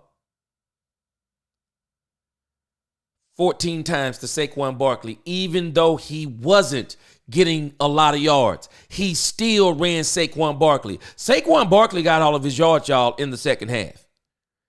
He still ran Will Shipley 9 times. That's 23 times. He still ran Kenneth Gainwell 7 times. That's 30 times. Isn't it ironic? Mike McCarthy said he wanted to run the ball, and Kellen Moore has the second best running back in the league. Isn't it strange that Kellen Moore tonight did exactly what Mike McCarthy said he wanted to do, but then refused to do as time went on and would not run the ball, will not run the ball? Look at what Kellen Moore did. He ran 30 times. His quarterback ran 7 times, 37 times. They ran the ball, 7 of them playing, 30 of them playing. But Kellen Moore is proving to us something, y'all. He will run the ball. Irony at its finest, isn't it? Irony at its finest. Mike McCarthy got beat by the very thing he refuses to do, the very thing that he said that Kellen Moore wouldn't do. He got beat by the very thing that he ran Kellen Moore out of town for. Kellen Moore ran that ball, even when it wasn't effective. And he dominated the Cowboys. The run game wasn't dominant, but it dominated the Cowboys. And when it got to the third quarter, guess what happened? That egg cracked. This is strange when you look at the box score. The Dallas Cowboys lived up to their mode of operation that they've been doing the entire season. First quarter, 7-3. Second quarter, 7-3, 14-6. But the reality is, let's be honest, it should have been 14-10. Zeke fumbled the ball into the end zone. They were about to get 10 points, and I think it was about to be 10-7 at that point in time. They get that game to 10-7. I believe the mentality is different. But the one thing that happens to this team I've noticed, the moment they fall behind, their disposition drops. They start losing all hope once they get behind, because the reality is they know that Cooper Rush, they cannot get behind with Cooper Rush. And the moment they got behind, you want to know how they lived up to their billing? The third quarter. The third quarter. The Dallas Cowboys are the worst team in the league in the third quarter. And they got outscored in the third quarter, 14-0. And I don't understand the Trey Lance package. Nisi, you mentioned the Trey Lance package. Can y'all tell me why did they wait until the second half to do the Trey Lance package? I'm sorry, but I thought Trey Lance looked good. King Solo Diggs looked good, at least on that play. But if you look at his tackling, it makes no sense why he has 0 tackles. This man is making business decisions out there. J. Pose said, what's going on, J. Pose? That week on that you're talking about Cooper Rush was evident when he underthrew CD Lamb on that long route. His arm is weak. It is, whether anyone wants to admit it or not. That's why Al Harris should have been your defensive coordinator again. Jerry Jones don't know nothing about football. Al Harris is going to leave the Dallas Cowboys and go somewhere and be a great defensive coordinator. Watch what I tell you. Michelle said he was hurt. Tell me you're talking about, Michelle. What's going on? King Solo said Dak said he wanted a second opinion from Dr. New York on Monday. So they said they'll hold off on IR. Yeah, they're going to get that second opinion. And actually, I think it's a third opinion by now. Is Zeke still a negative yard? Is Zeke still a negative yards for the season? Dak owns the NFC East. No doubt. He does. Martin says, I see he was nowhere to be seen when they showed the booth.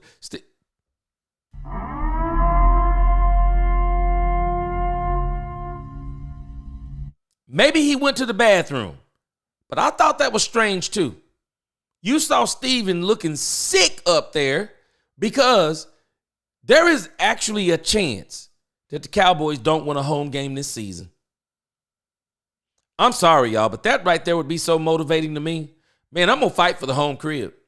I'm going to get me a win at home. I'm just not going to let everybody come up in here and drink the orange juice and eat the bologna sandwiches out of the refrigerator. You know what I mean? You're just not going to keep coming up in here throwing your feet up on the furniture, acting like this your crib.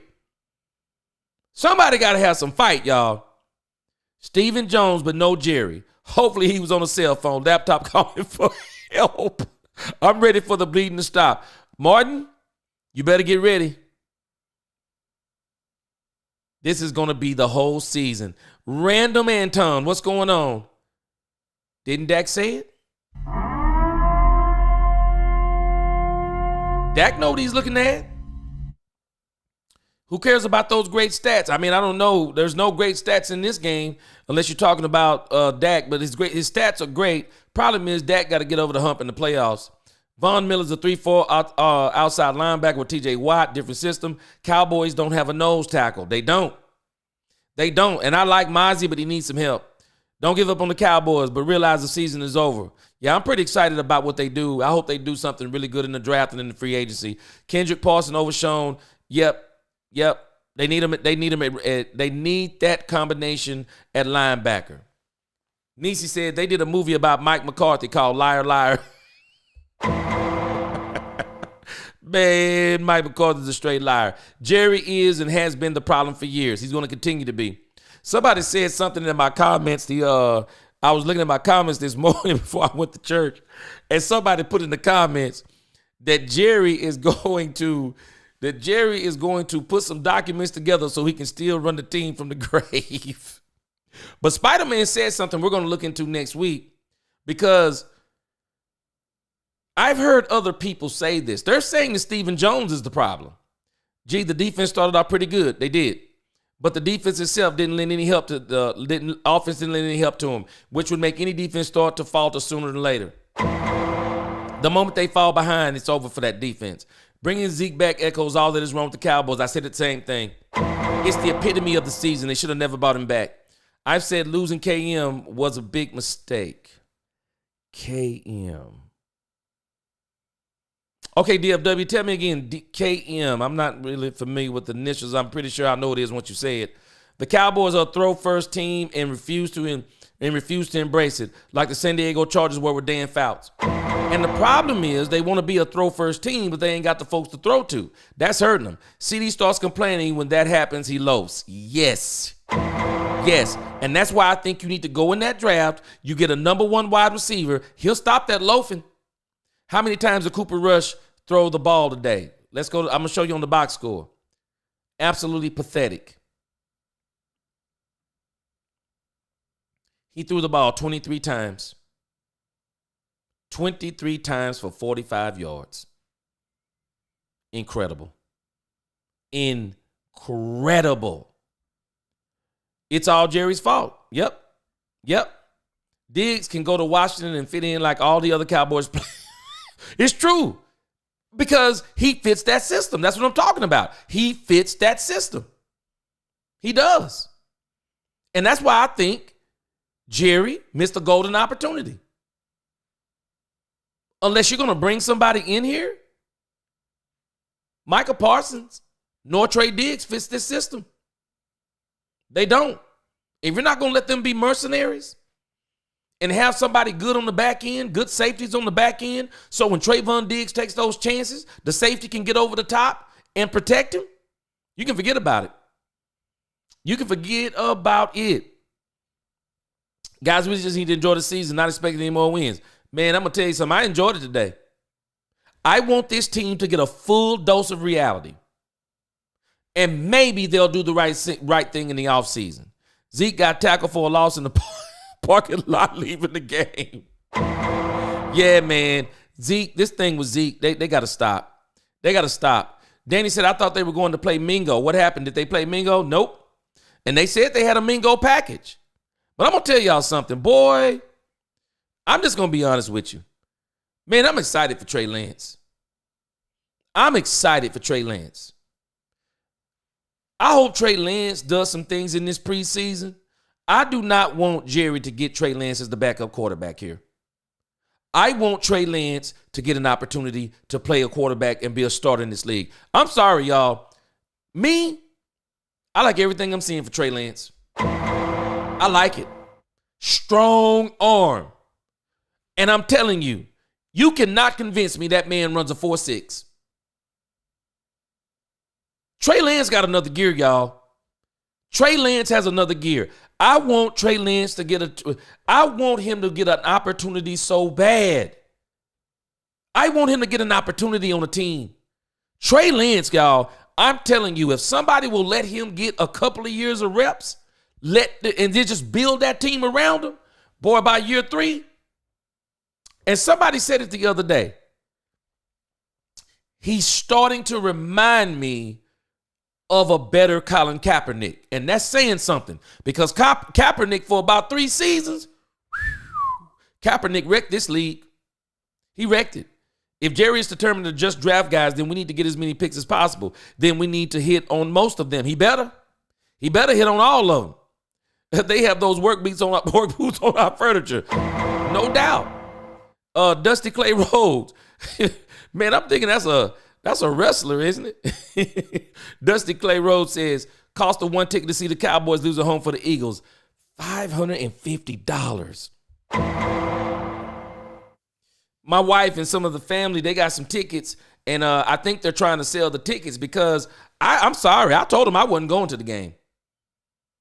I wasn't going to the game. I wasn't going before, because, some other reasons. But I'm surely, if I'd have brought those tickets, I'm sorry. If I couldn't sell them, I still wouldn't have went.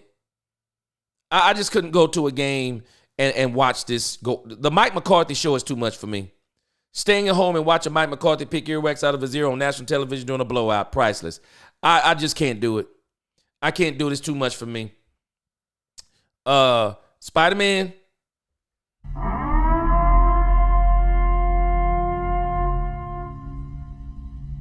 Kellen Moore.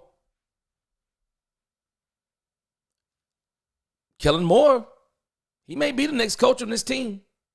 Nisi said, we sacked the quarterback 5 times and had a pick and lost. Nisi, if you'd have told me that and we held Saquon Barkley to less than 100 yards, no big runs, I'd have told you we won. I would have told you we won. And I think Dak could have done something with that. They had a couple of short fields. They just didn't do anything with it. Lewis said, I've already said that Jerry won't throw his son up under the bus, but the real problem is Stephen Jones. A lot of people are saying that. The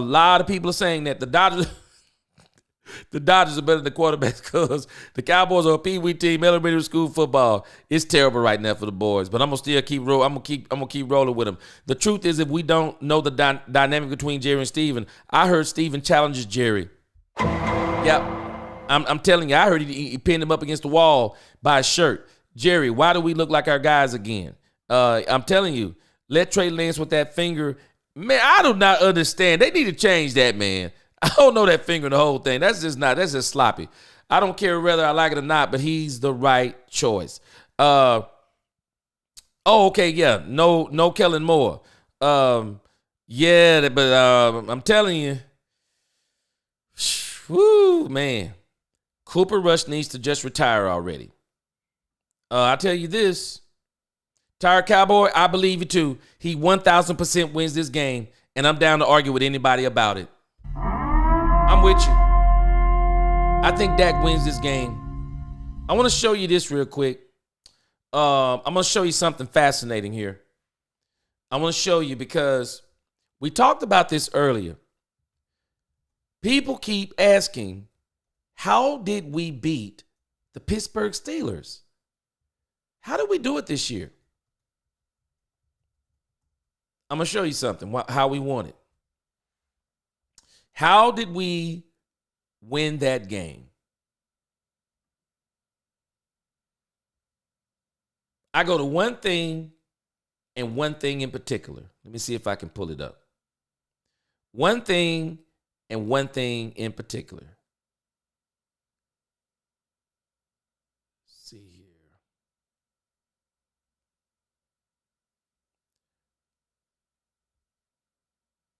This is what I attribute how we beat the Pittsburgh Steelers. And we refuse to go back to this formula. Feast your eyes on this. Rico Dowdle ran the ball 20 times. Zeke ran the ball 6 times. Lipke ran the ball 2 times. Lamb ran the ball 1 time. Turpin ran the ball 1 time. That's 30 times they ran the football. It opened up the play action. Of course, they stopped the run. They stopped Justin Fields. They stopped the run. Dak was 29 of 42, 352. 2 touchdowns. 2 interceptions. Had they not had those, it'd have been worse. Look at what he did. He spread the ball all the way around. Dak Prescott had 10 different receivers in that game. You want to know how we beat them? The game plan was almost flawless. Rub routes, motion, running CeeDee Lamb. He kept them all over the field. Cavante Turpin. I mean, you name it. The Dallas Cowboys, for whatever reason in that Pittsburgh game, they pulled out the full repertoire. And they were able to beat a team that is probably going to do something in the playoffs. They're 7-2. And so I don't understand Mike McCarthy. Mike McCarthy has actually called a good game this season. He's called a good game. Let's look at this game right here. Let's see. Hold on. Let me make sure. Now, this game, he didn't do so well. He did this was the Cleveland Browns game. It was 21, 22, 23, 24. We're not going to count these two. He ran the ball 23 times. He had a pretty good mix. But what really blew this game wide open is that the Dallas Cowboys were absolutely killing the Cleveland Browns defensively. They were absolutely killing them. They had 2 interceptions. That did them in. 2 interceptions. Looks like 2 interceptions and 1. Let's see. 2 interceptions. Look how many sacks they had, y'all. 2, 3, 5, 6. So that game right there, they just flat out outplayed Cleveland. But it's the Pittsburgh game I keep looking at. Why didn't they go back to that game? I don't understand it. Now, Jerry, in my house, if my brother jacked up my daddy, the world know I have a little one. Roger, well, the Eagles must have been administering urinalysis tests because the Cowboys just got dragged. They got dragged. Yep, 3-yard average there. The Eagles must have been, yeah, I got you. Yeah, they got drugged. They absolutely got drugged. It's just terrible. King Henry didn't fit our offense. I still say Derrick Henry, no matter what the Cowboys say, no matter what Jerry Jones says, I believe that Derrick Henry still would have made a difference on this team. I think he still would have made a difference on this team. I'm going to play a couple things here, and then we're going to conclude for tonight. We'll conclude for tonight. I may come back and do a late night show. Let me see here.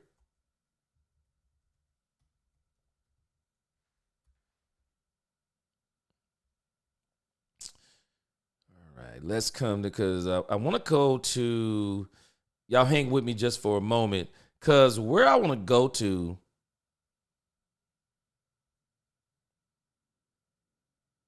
yeah, this is it. Always got to go here. Let me see what they got here. I wanted to see if they had already posted some of the Jerry Jones stuff. Because you know he can't wait to talk after the game. I mean, he can't wait to talk after the game. So I wanted to see if he had anything to say after this absolute slaughtering that they got tonight. Let me see. Jerry Jones.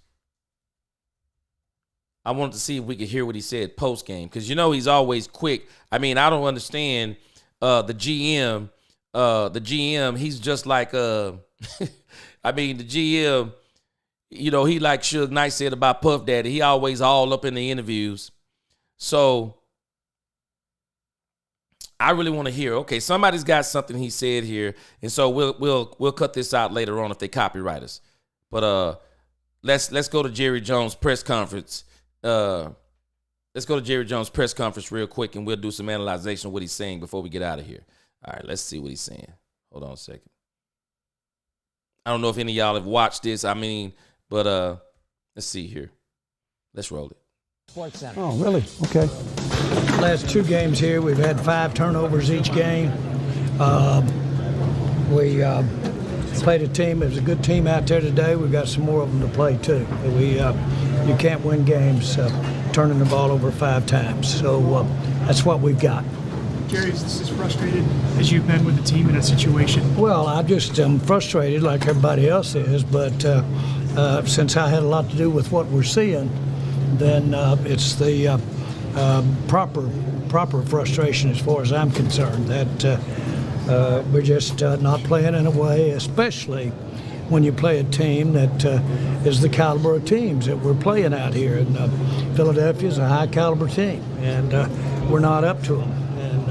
That's troubling, and we've got to look at all the things that have happened, but I'll just say this right now, 5 turnovers over the last 2 games, and I don't know what we're drinking in the third quarter as we come out, but it's not working. Jerry, can you confirm that Dak will have season-ending surgery? I won't know because we're still evaluating it. Do you still have hope for this season that things can turn around? Well, listen, I don't even understand not having hope. Now, we've got, 8 more ball games? If you'll help me with my arithmetic here, since I can't do some other things right. So, bottom line is that we've got 8 ball games. That used to be 80% of a college season. That's a lot of football left. We've got a lot to work on that we can do better than that, but we were within striking distance as we came out for the third quarter, and that's very disappointing that we did all the things we did and end up with a game like that. If Dak cannot come back, how much does that hurt your hopes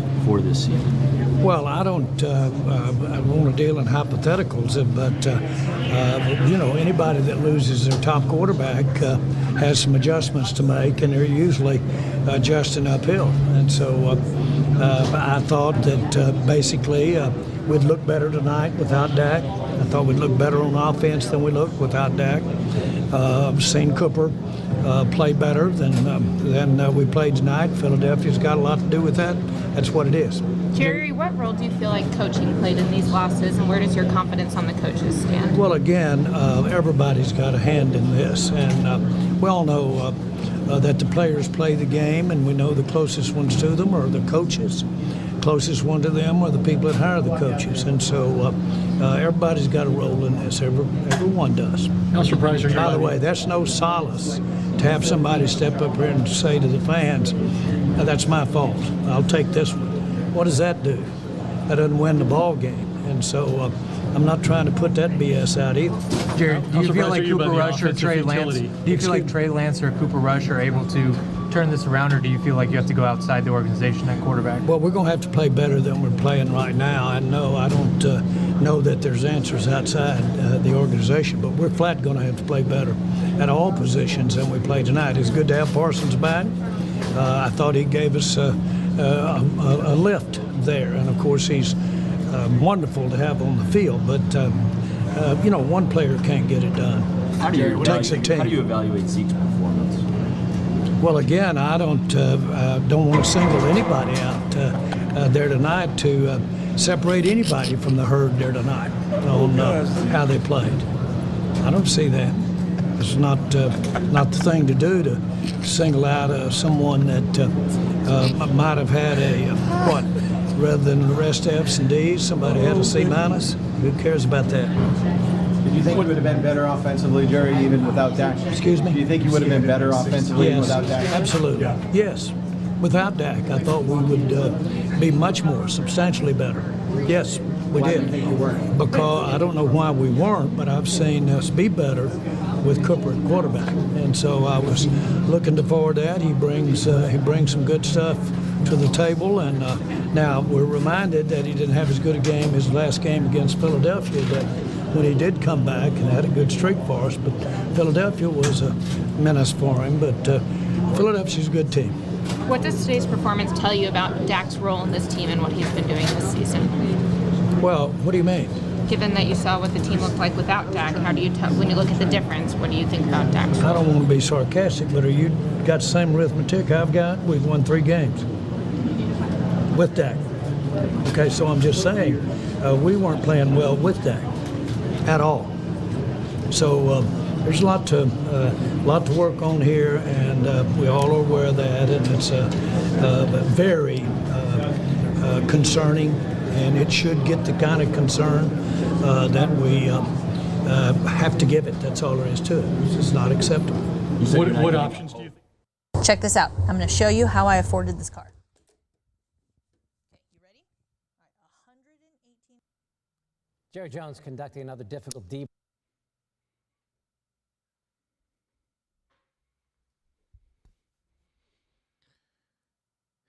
Jerry Jones is the epitome of insufferable.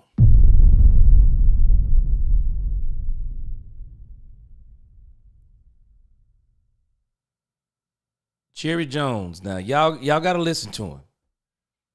Jerry Jones is double talking. If you didn't notice, he alluded to Dak Prescott as his top quarterback. He alluded to the fact that Dak is way better than Cooper Rush. But I think Jerry Jones was drinking his own Kool-Aid when it comes to Cooper Rush. Because you notice what he said? He thought they would look better. How? What made him think that? I'm not a professional football coach, y'all. I went back and I looked at the games that Cooper Rush won in 2022. If you look at when the competition got good, Cooper Rush was absolutely terrible. And I'm not talking bad about Cooper Rush. Cooper Rush is a career backup, and they're not being honest about Cooper Rush. And the reason why I'm telling us this, Jerry Jones knows better than what he's saying. He thought they would look better. Who told you they would? Who told you? Because I promise y'all, the analytics couldn't have told him that. The analytics don't tell you that. The analytics tell you that Cooper Rush against a team of the Philadelphia Eagles caliber, the Dallas Cowboys had absolutely no chance with Cooper Rush on the field. They had no chance. None. I'm telling y'all, none. And Jerry Jones is a bold-faced liar. They can't, y'all, we're going to have to face the facts. They can't play better with Cooper Rush. They can't. They can't. And it is a bold-faced lie that Jerry Jones wants to keep living. A bold-faced lie. You know how I know? Let me give you what told me this. I keep showing this and no one's believing what I'm telling you. I want you to look at this.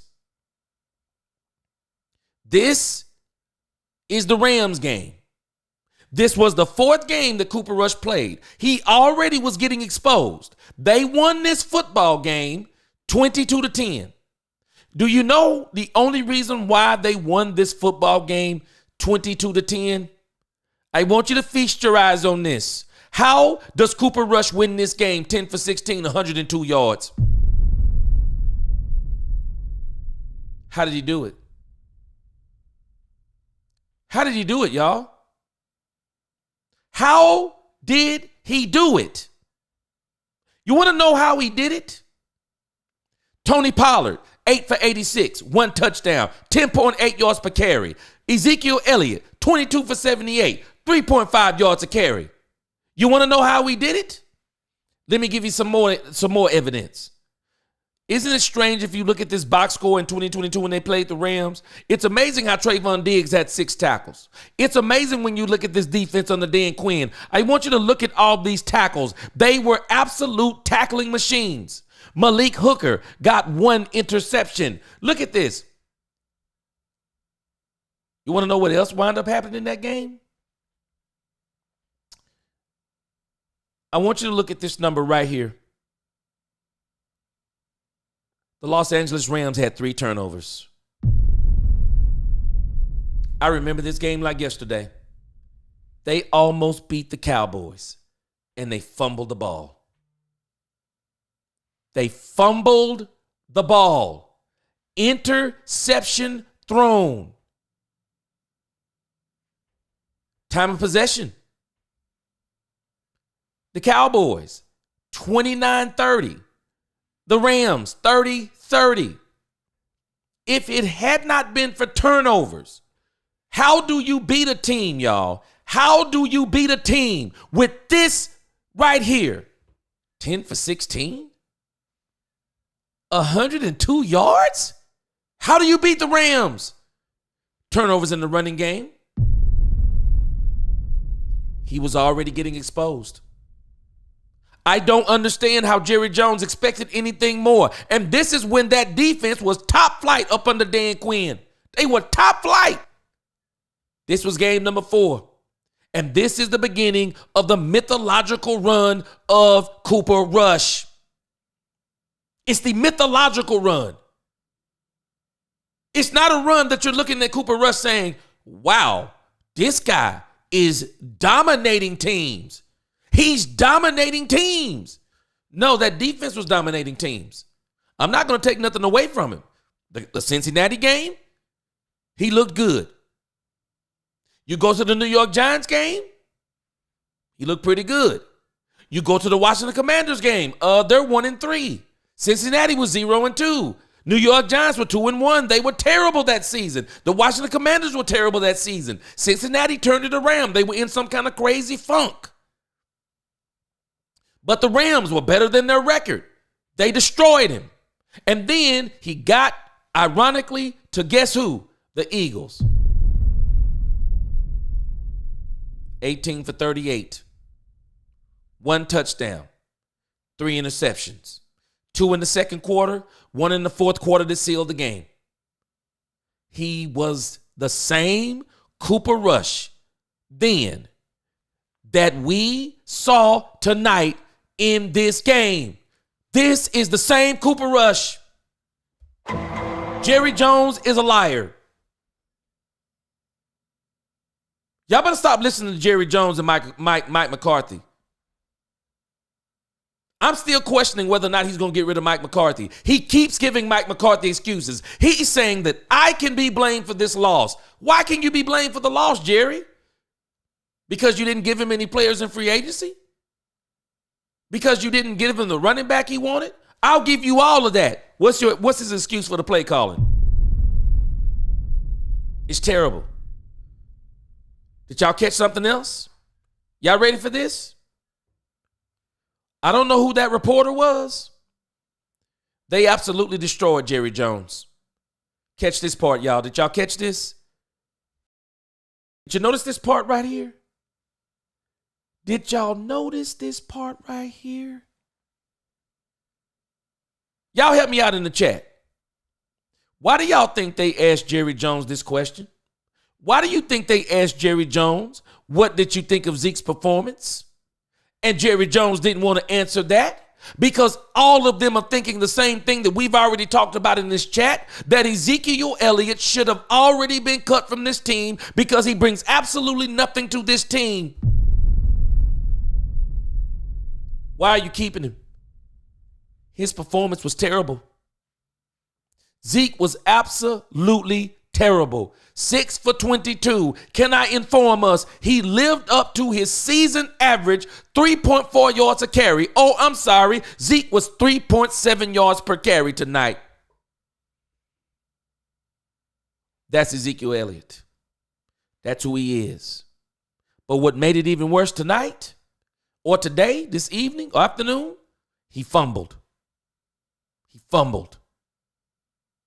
Zeke should not be on this team, and Jerry knows it. And that person, thank you. Thank you what they did.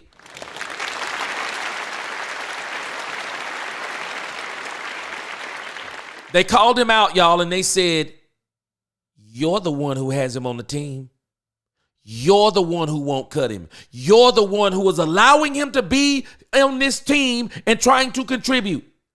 They said it best. What do you think about his performance? We don't have to think about his performance. It's terrible. And they're misusing Zeke. I think Zeke should be in the passing game. That's where I think Zeke belongs. Using in the passing game. Use him in the passing game. He's not your running back. Use him in the passing game. Y'all want to know something else that I thought was really strange? I want y'all to look at the receivers that they threw the ball to. You know what I find to be strange?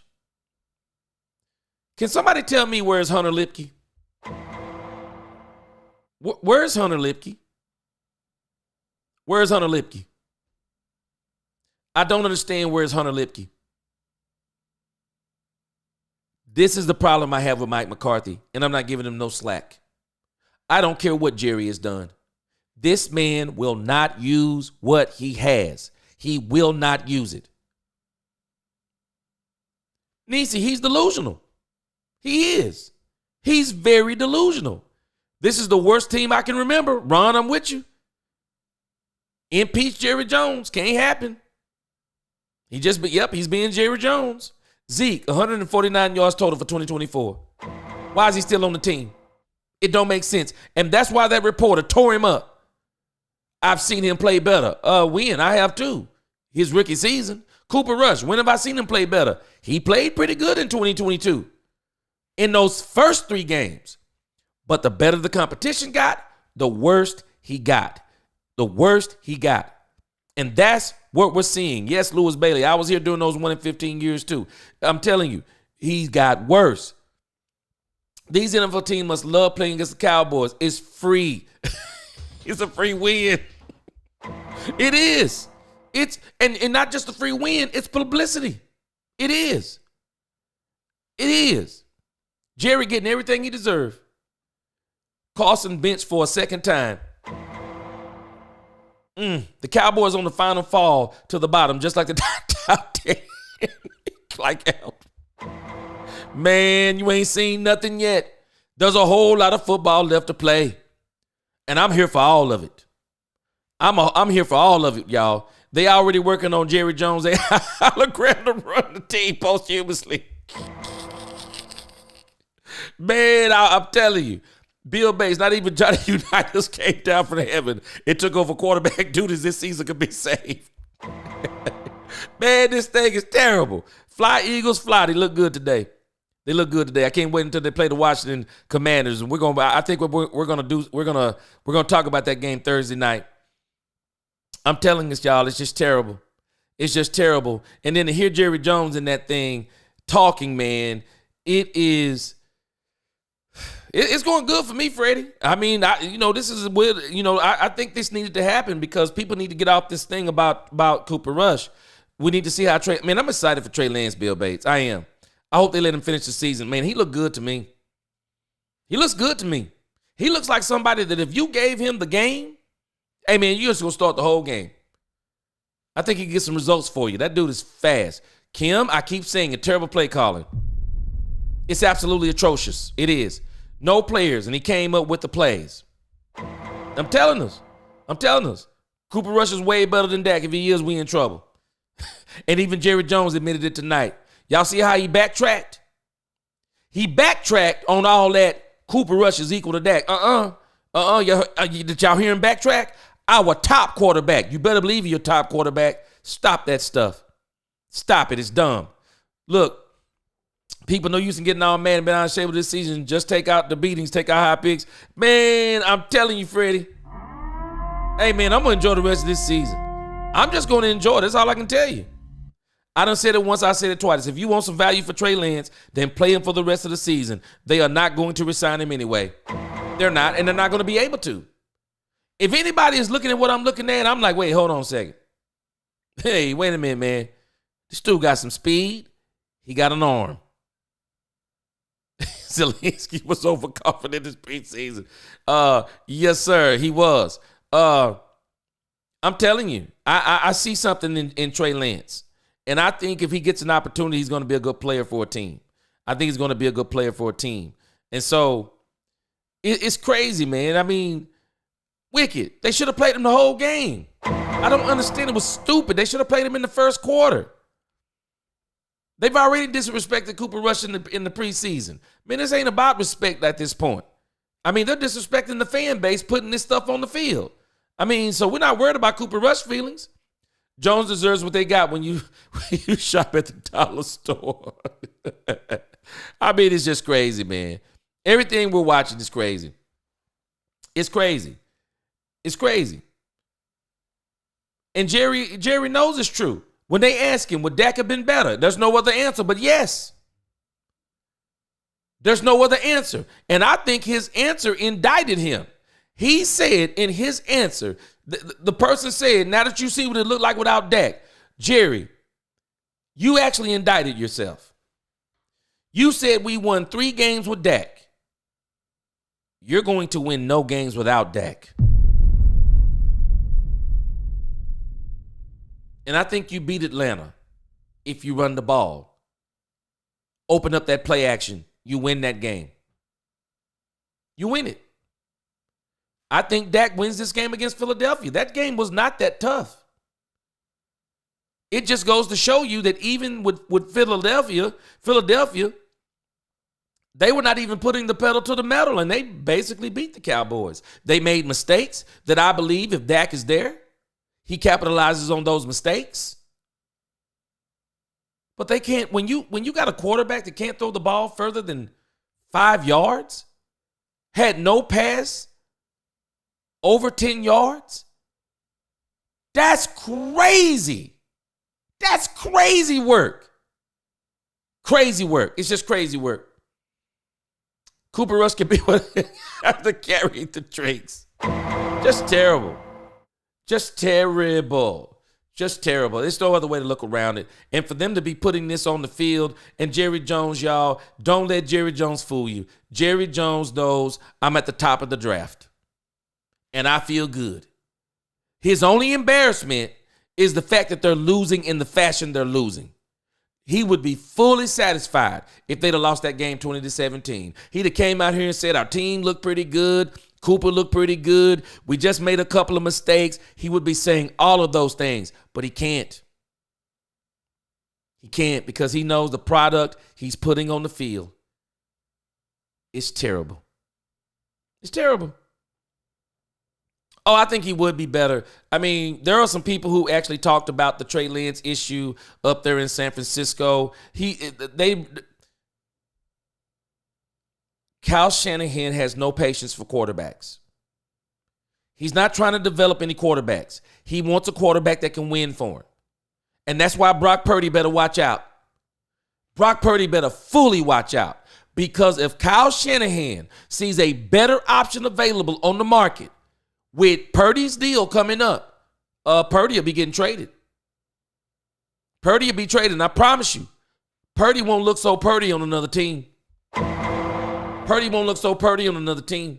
He won't, I promise you. He won't. Nisi says they knew Dak was hurt since the offseason, and they still didn't run the ball. Stupid. I'm with you, Nisi. Stupid. We Cowboys fans don't complain. Just get better. Hey, man, I'm telling you, I'm going to enjoy the rest of this season. I am. Bill Bates, to be fair, Dak had no passes over 10 yards last week, but he's completing them. Cooper Rush isn't even completing them. I mean, it's terrible. And Brian Broaddus even said this about the game with the Falcons. It wasn't Dak Prescott. That was the game plan. Because the Falcons play off. Mike McCarthy figured we could beat them with the short game. But Brian Broaddus pointed it out. Brian Broaddus said it was stupid. Because Brian Broaddus said that they could have easily went down the field on the Falcons. But Mike McCarthy refused to do it. That's Mike McCarthy. And some of this, what we're watching, this isn't just bad play. This is bad play calling. And that's the problem. Christian McCaffrey makes the offense go in San Francisco. You better believe it. You better believe it. The NFL isn't really a patient league, so I can't really blame Kyle Shanahan. Pretty sure what you're saying. Yeah, it is. It isn't. It isn't. And Kyle Shanahan has the least patience. The real Dare says 2 yards per pass is what Cooper was averaging. It's crazy. It's crazy. So this Dallas Cowboy thing, man, it's getting worse. It's getting worse by the moment. It's getting worse by the moment. And Jerry, y'all gonna find out. Every Jerry Jones excuse, you're gonna watch it totally blow up in his face. As I said at the top of this show, Jerry Jones is getting exactly what he deserves. The unmitigated gall of Mike McCarthy to say, Cooper Rush is Rich Gannon. You're crazy. To say that Cooper Rush can do the same things as Dak Prescott, skipping the ball off the turf, underthrowing the ball, hitting the defenders in the back of the jersey. Stop it. If this ain't enough for you, it'll never be.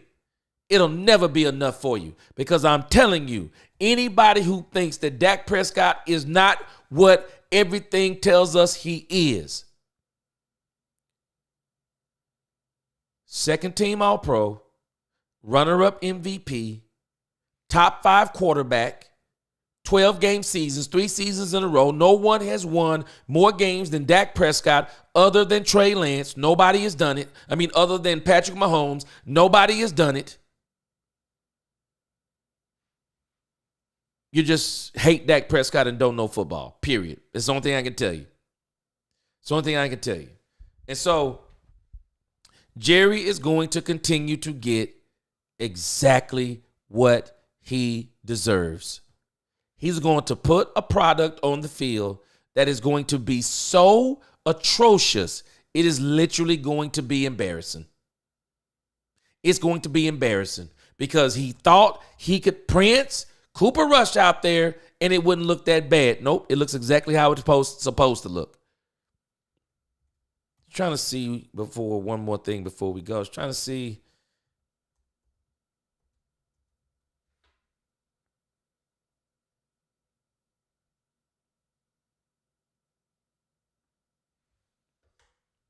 Hold on before y'all get out of here. Let's look at one more thing. I'm just getting a kick out of these. I'm just getting a kick out of these interviews because it's amazing to hear people eat crow. It's amazing to hear them eat crow after they lied to the fans and the media's face talking about Cooper Rush. I thought the defense came out, played very well in the first half. You know, they just had the one touchdown there at the 2-minute spot. You know, we gave them the ball on the first turnover. To me, the games was about the giveaways. You know, it's unacceptable. Our last 2 home games, we've had 10 giveaways. You can't win games at any level like that. To be in there at halftime in a 1-score game and to go out there and turn that ball over 3 times, that's, you know, so we have to, you know, we need to make some adjustments. Or I mean, it's, you know, it's the same thing happened to Detroit. The game gets away from you and you can't get back into it. So, yeah, I'm disappointed. I'm sure, you know, as I'm sure everybody is. I'll say Dallas. Can you just talk about Cooper's game? There was not a lot down the field. What was the, you know, most things were close to the line of scrimmage. Was there not enough time to go down the field? Did you just talk about how he played? And well, I think it was, you know, Evan, I think the game we wanted to play was the 15-play drive, you know, and really just try to capitalize off our defense. You know, just like anything, you always feel like you have a good plan. The men have had a good weeks of work. You know, we got the big turnover there down there, tight in the red area, and you know, didn't convert it to 7 points. But you know, the 15-play drive and then turning the ball over, you know, that was definitely a gut shot for us. But you know, that's the game that I was trying to play. You know, we had some shots down the field. But yeah, we didn't run it good enough, and we obviously didn't pass protect good enough. We didn't throw good enough. I didn't call plays good enough. But you know, I'm not going to sugarcoat this. You can't win not taking care of the damn ball. I mean, that's you can't sugarcoat that anyway. 5 turnovers. It's unacceptable. Yeah. Tim Kellishaw, Dallas Morning News. What do you see for Trey Lance moving forward? I know he played very little, but in terms of starting games, It's a good question. We're not there yet. We had a package for him. We wanted to get him into the flow of the game. Was the thought process coming in here? And then to get him in when we did. And then I took him out on the third down. I just believe in reps. There's that third down segment there. Not that he couldn't run the plays. I didn't want to put him in there, something that he hadn't had a lot of reps in. So I put Cooper back in for that play after that. For third down we had the fumble, the turnover there. But it's something we'll obviously discuss tomorrow. The team in that situation. Well, I'm frustrated like everybody else is, but since I had a lot to do with what we're seeing, then it's the.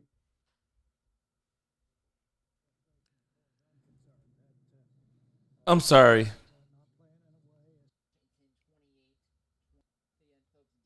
To hear these guys,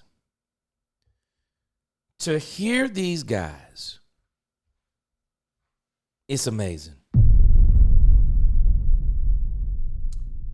You know what I find amazing, y'all? You know what I find amazing? And everybody who's in here watching right now, if you don't mind, if you would take the time to hit the like button on this video so it can hit the algorithm and other people come back and watch this video, and then it helps build the channel, I will appreciate it. So everybody in the chat, please hit the like button if you do not mind. Hit the like button. Isn't it strange, y'all? Mike McCarthy is blaming the loss on 5 turnovers. Isn't it strange? He's not blaming himself for the 5 turnovers. No, y'all, he's throwing the blame on the team. In particular, Cooper Rush, Ezekiel Elliott. You know what I find to be strange? You want to talk about turnovers, Mike McCarthy? Do you want to talk about the turnover where you did the fake punt at the beginning of the third quarter of the Falcon game, and you literally put your team behind the 8 ball rather than being down by 4? You turned that game on a dime and they were down 21-10. It's amazing. It's amazing all of a sudden now you want to talk about the turnovers, but you know what? You slipped something in there that I'm not going to let you get away with. Your play calling was absolutely atrocious. And you can say anything you want to, but you are the one, Mike McCarthy. You said that Cooper Rush was Rich Gannon. Y'all go back and look at Rich Gannon and tell me when he ever had that game.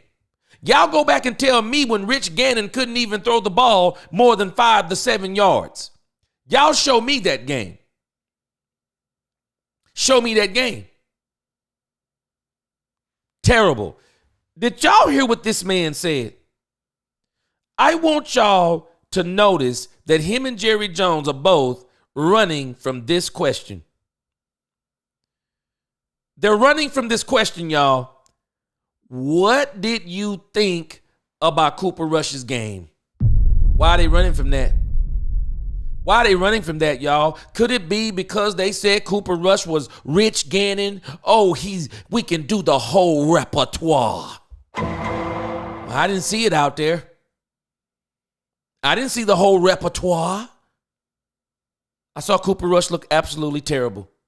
And Cooper Rush, a part of him looking terrible was the play design and the play calls. That's why he looked absolutely terrible. Tony Romo pointed it out. The middle of the field is wide open. And you're telling me, listen to what this man said. He said he was in the 15-play drive mode? What? So, Mike McCarthy, you're telling me with Cooper Rush, you're going to have a 15-play drive and you refuse to run the ball? You only get 15-play drives from running the ball, y'all.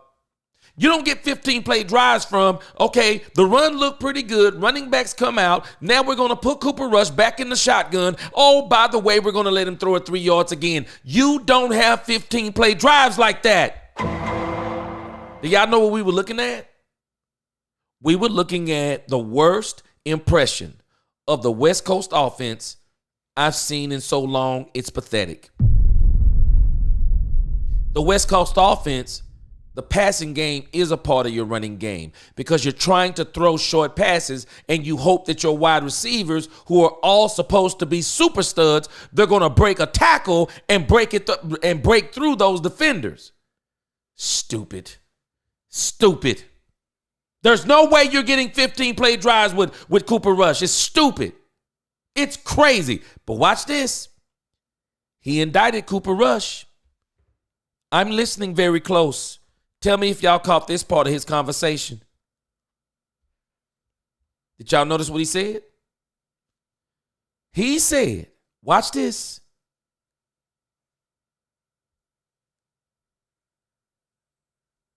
We had shots down the field.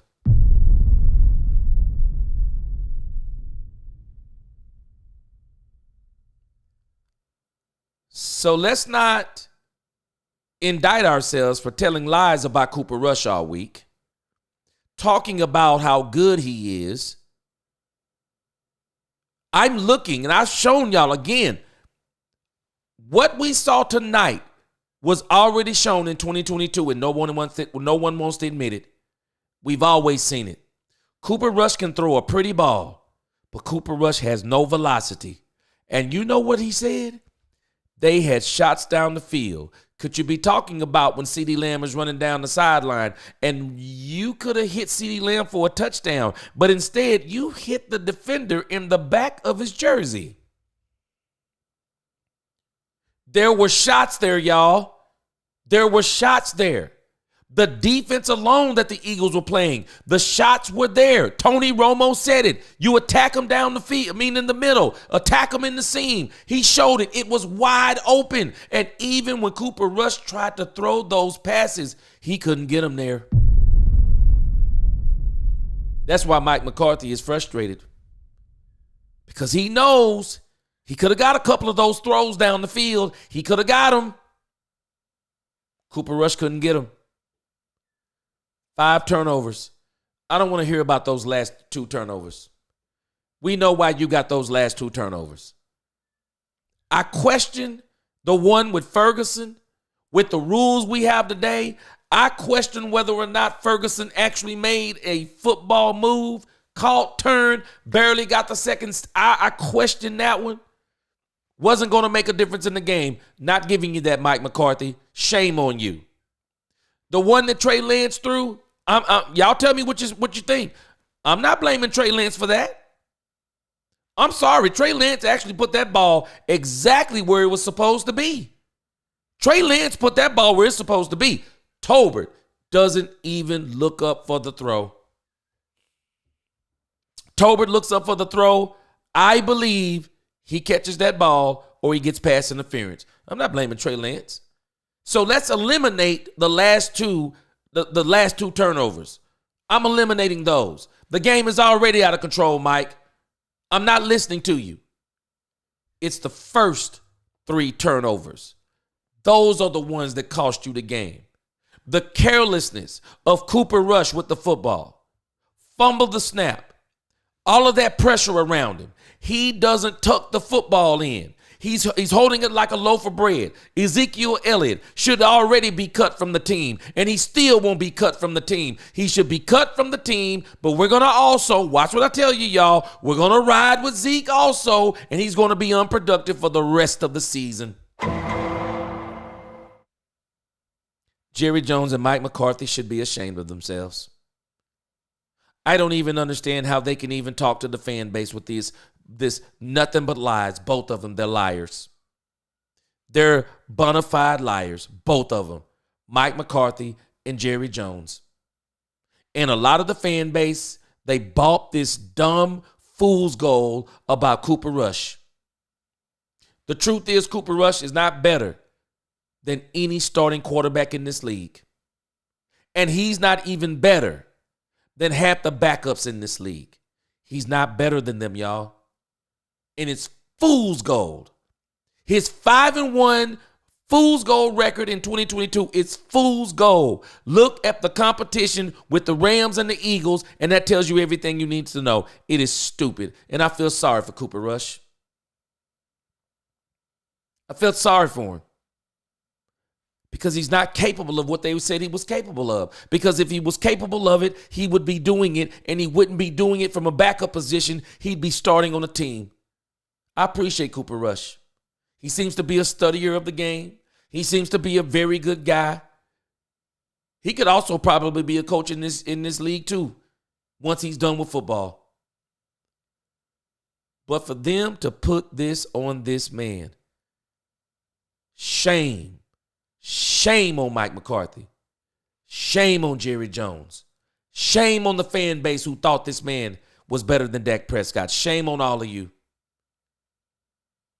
That's exactly why this team got absolutely beat like a drum. They got beat like a drum because it's really that bad.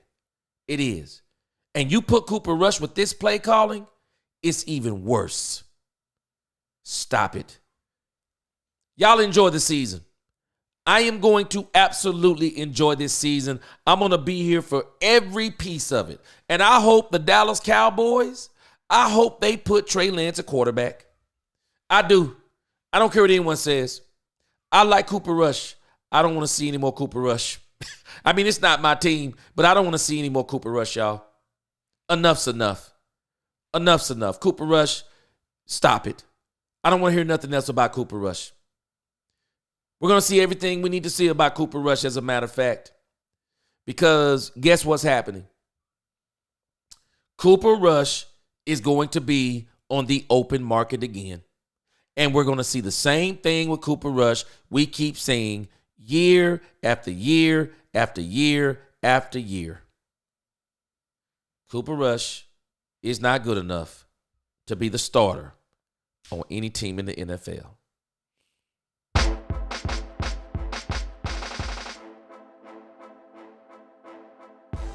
Y'all want to see something crazy as we go? Y'all remember the conversation we had on Saturday? Let me tell you how wild it would have been if the Dallas Cowboys would have actually beat the Eagles.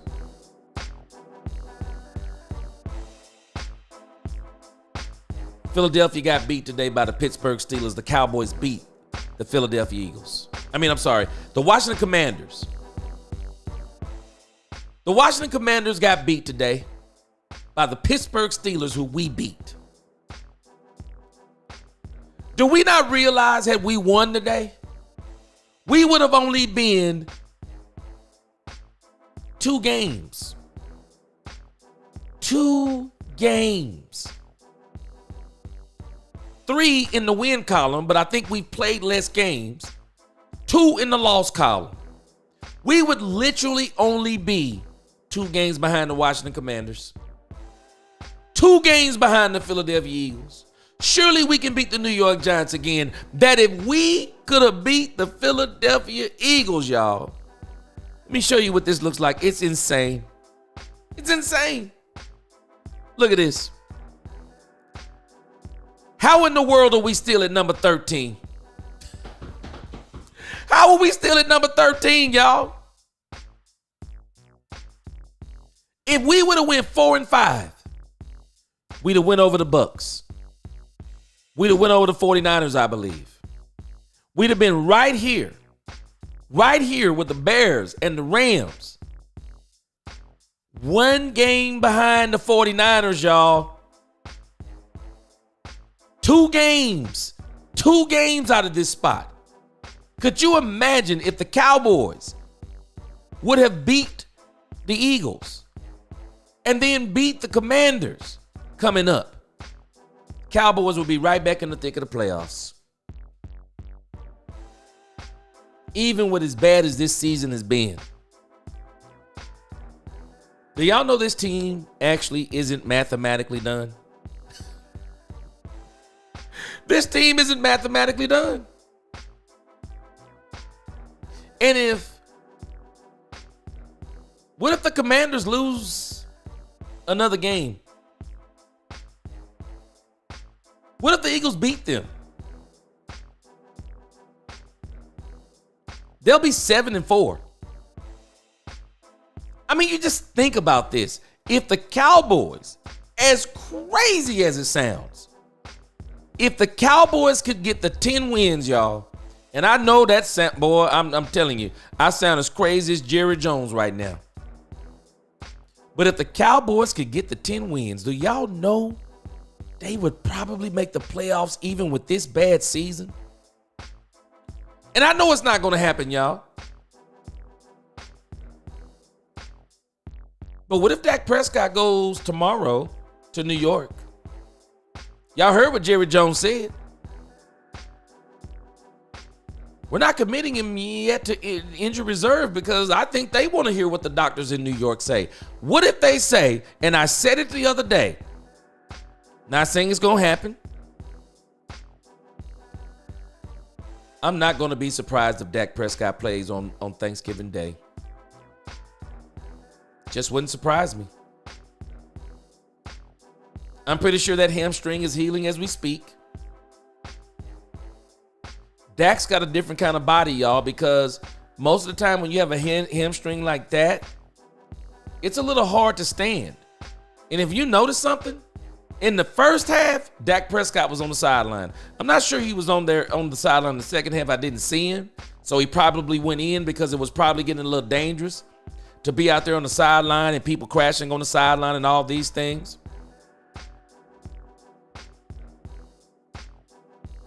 I'm just not ruling Dak Prescott out playing, y'all. I'm not ruling him out until they put him on injury reserve. Boy, Wicked, you better stop. I think Tyrod Taylor is one of the most robbed quarterbacks in NFL history. The man just can't stay healthy. And in one of those years, the doctor stuck a needle in his lung. And it's the only reason why that man is off the field. That man should literally sue whoever did that.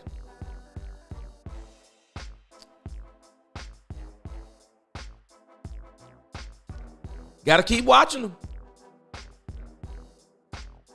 Gene, the season ain't over. With as crazy as this season is, it just wouldn't shock me if Dak Prescott plays again. It's just not going to shock me. Dak wants to play so bad. I think Dak saw this game tonight and said, this evening and said, man, I could have won that game. With the turnovers the Cowboys got, I think Dak's saying he could have won it. I believe he could have. I do. Ho, ho, ho. Number 13 in the playoff season, number 11 in the 2025 draft order. I'll be honest with you, Freddie. I'm be honest with you. It's the draft for me. It's just the draft for me, y'all. I mean, I'm going to enjoy this. And if they turn around, I'm going to cheer. But it's the draft for me, y'all. I mean, I want to see the Cowboys get a top pick. Nisi said the NFL isn't going to give Jerry a top 5 pick. They see Jerry's playing. It is. Nisi. Jerry gave up on Shedeur Sanders. He gave up on Shedeur Sanders. But I believe what he hasn't given up on is Hunter. Jerry would love to have him. And if Jerry Jones thinks he can get Deion Sanders in here, I would not be surprised if he tried to get Deion Sanders in here and pay him $20 million a year. Let me tell you something. Money talk and all that other stuff walks a marathon. Deion Sanders said he won't coach pro football. Jerry Jones offers Deion Sanders $20 million a year. I just don't think there's no way he turns it down. Even if he gave him a 3-year deal, that's $60 million. There is no salary cap on coaches. I promise you, Deion Sanders would probably coach for the Dallas Cowboys if they offered him that money. He would. So, stranger things have happened. Mike McCarthy equals treachery. Steven equals betrayal. And Jerry equals treason to this Cowboy fan base. And they keep lying. They just keep lying over and over and over to everybody's face. And I'm pretty sure everybody is seeing through it right now. So that's going to do it for me, guys. That's going to be my time. I'll be back with you guys sometime tomorrow. Probably won't go at the pace I went last week. Kind of wore my voice out. But I will be back tomorrow at some point in time. And we'll be back on the air. And everybody, if you did not subscribe and you've been on this live stream, please subscribe. Subscribe to this channel. Help build this community. Don't forget to hit that like button. And we're going to continue to talk about the Dallas Cowboys the whole season. And we're going to have fun doing it. And we're going to keep watching this team.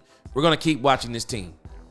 So, until the next time, let's talk Cowboys, where we talk facts. Peace.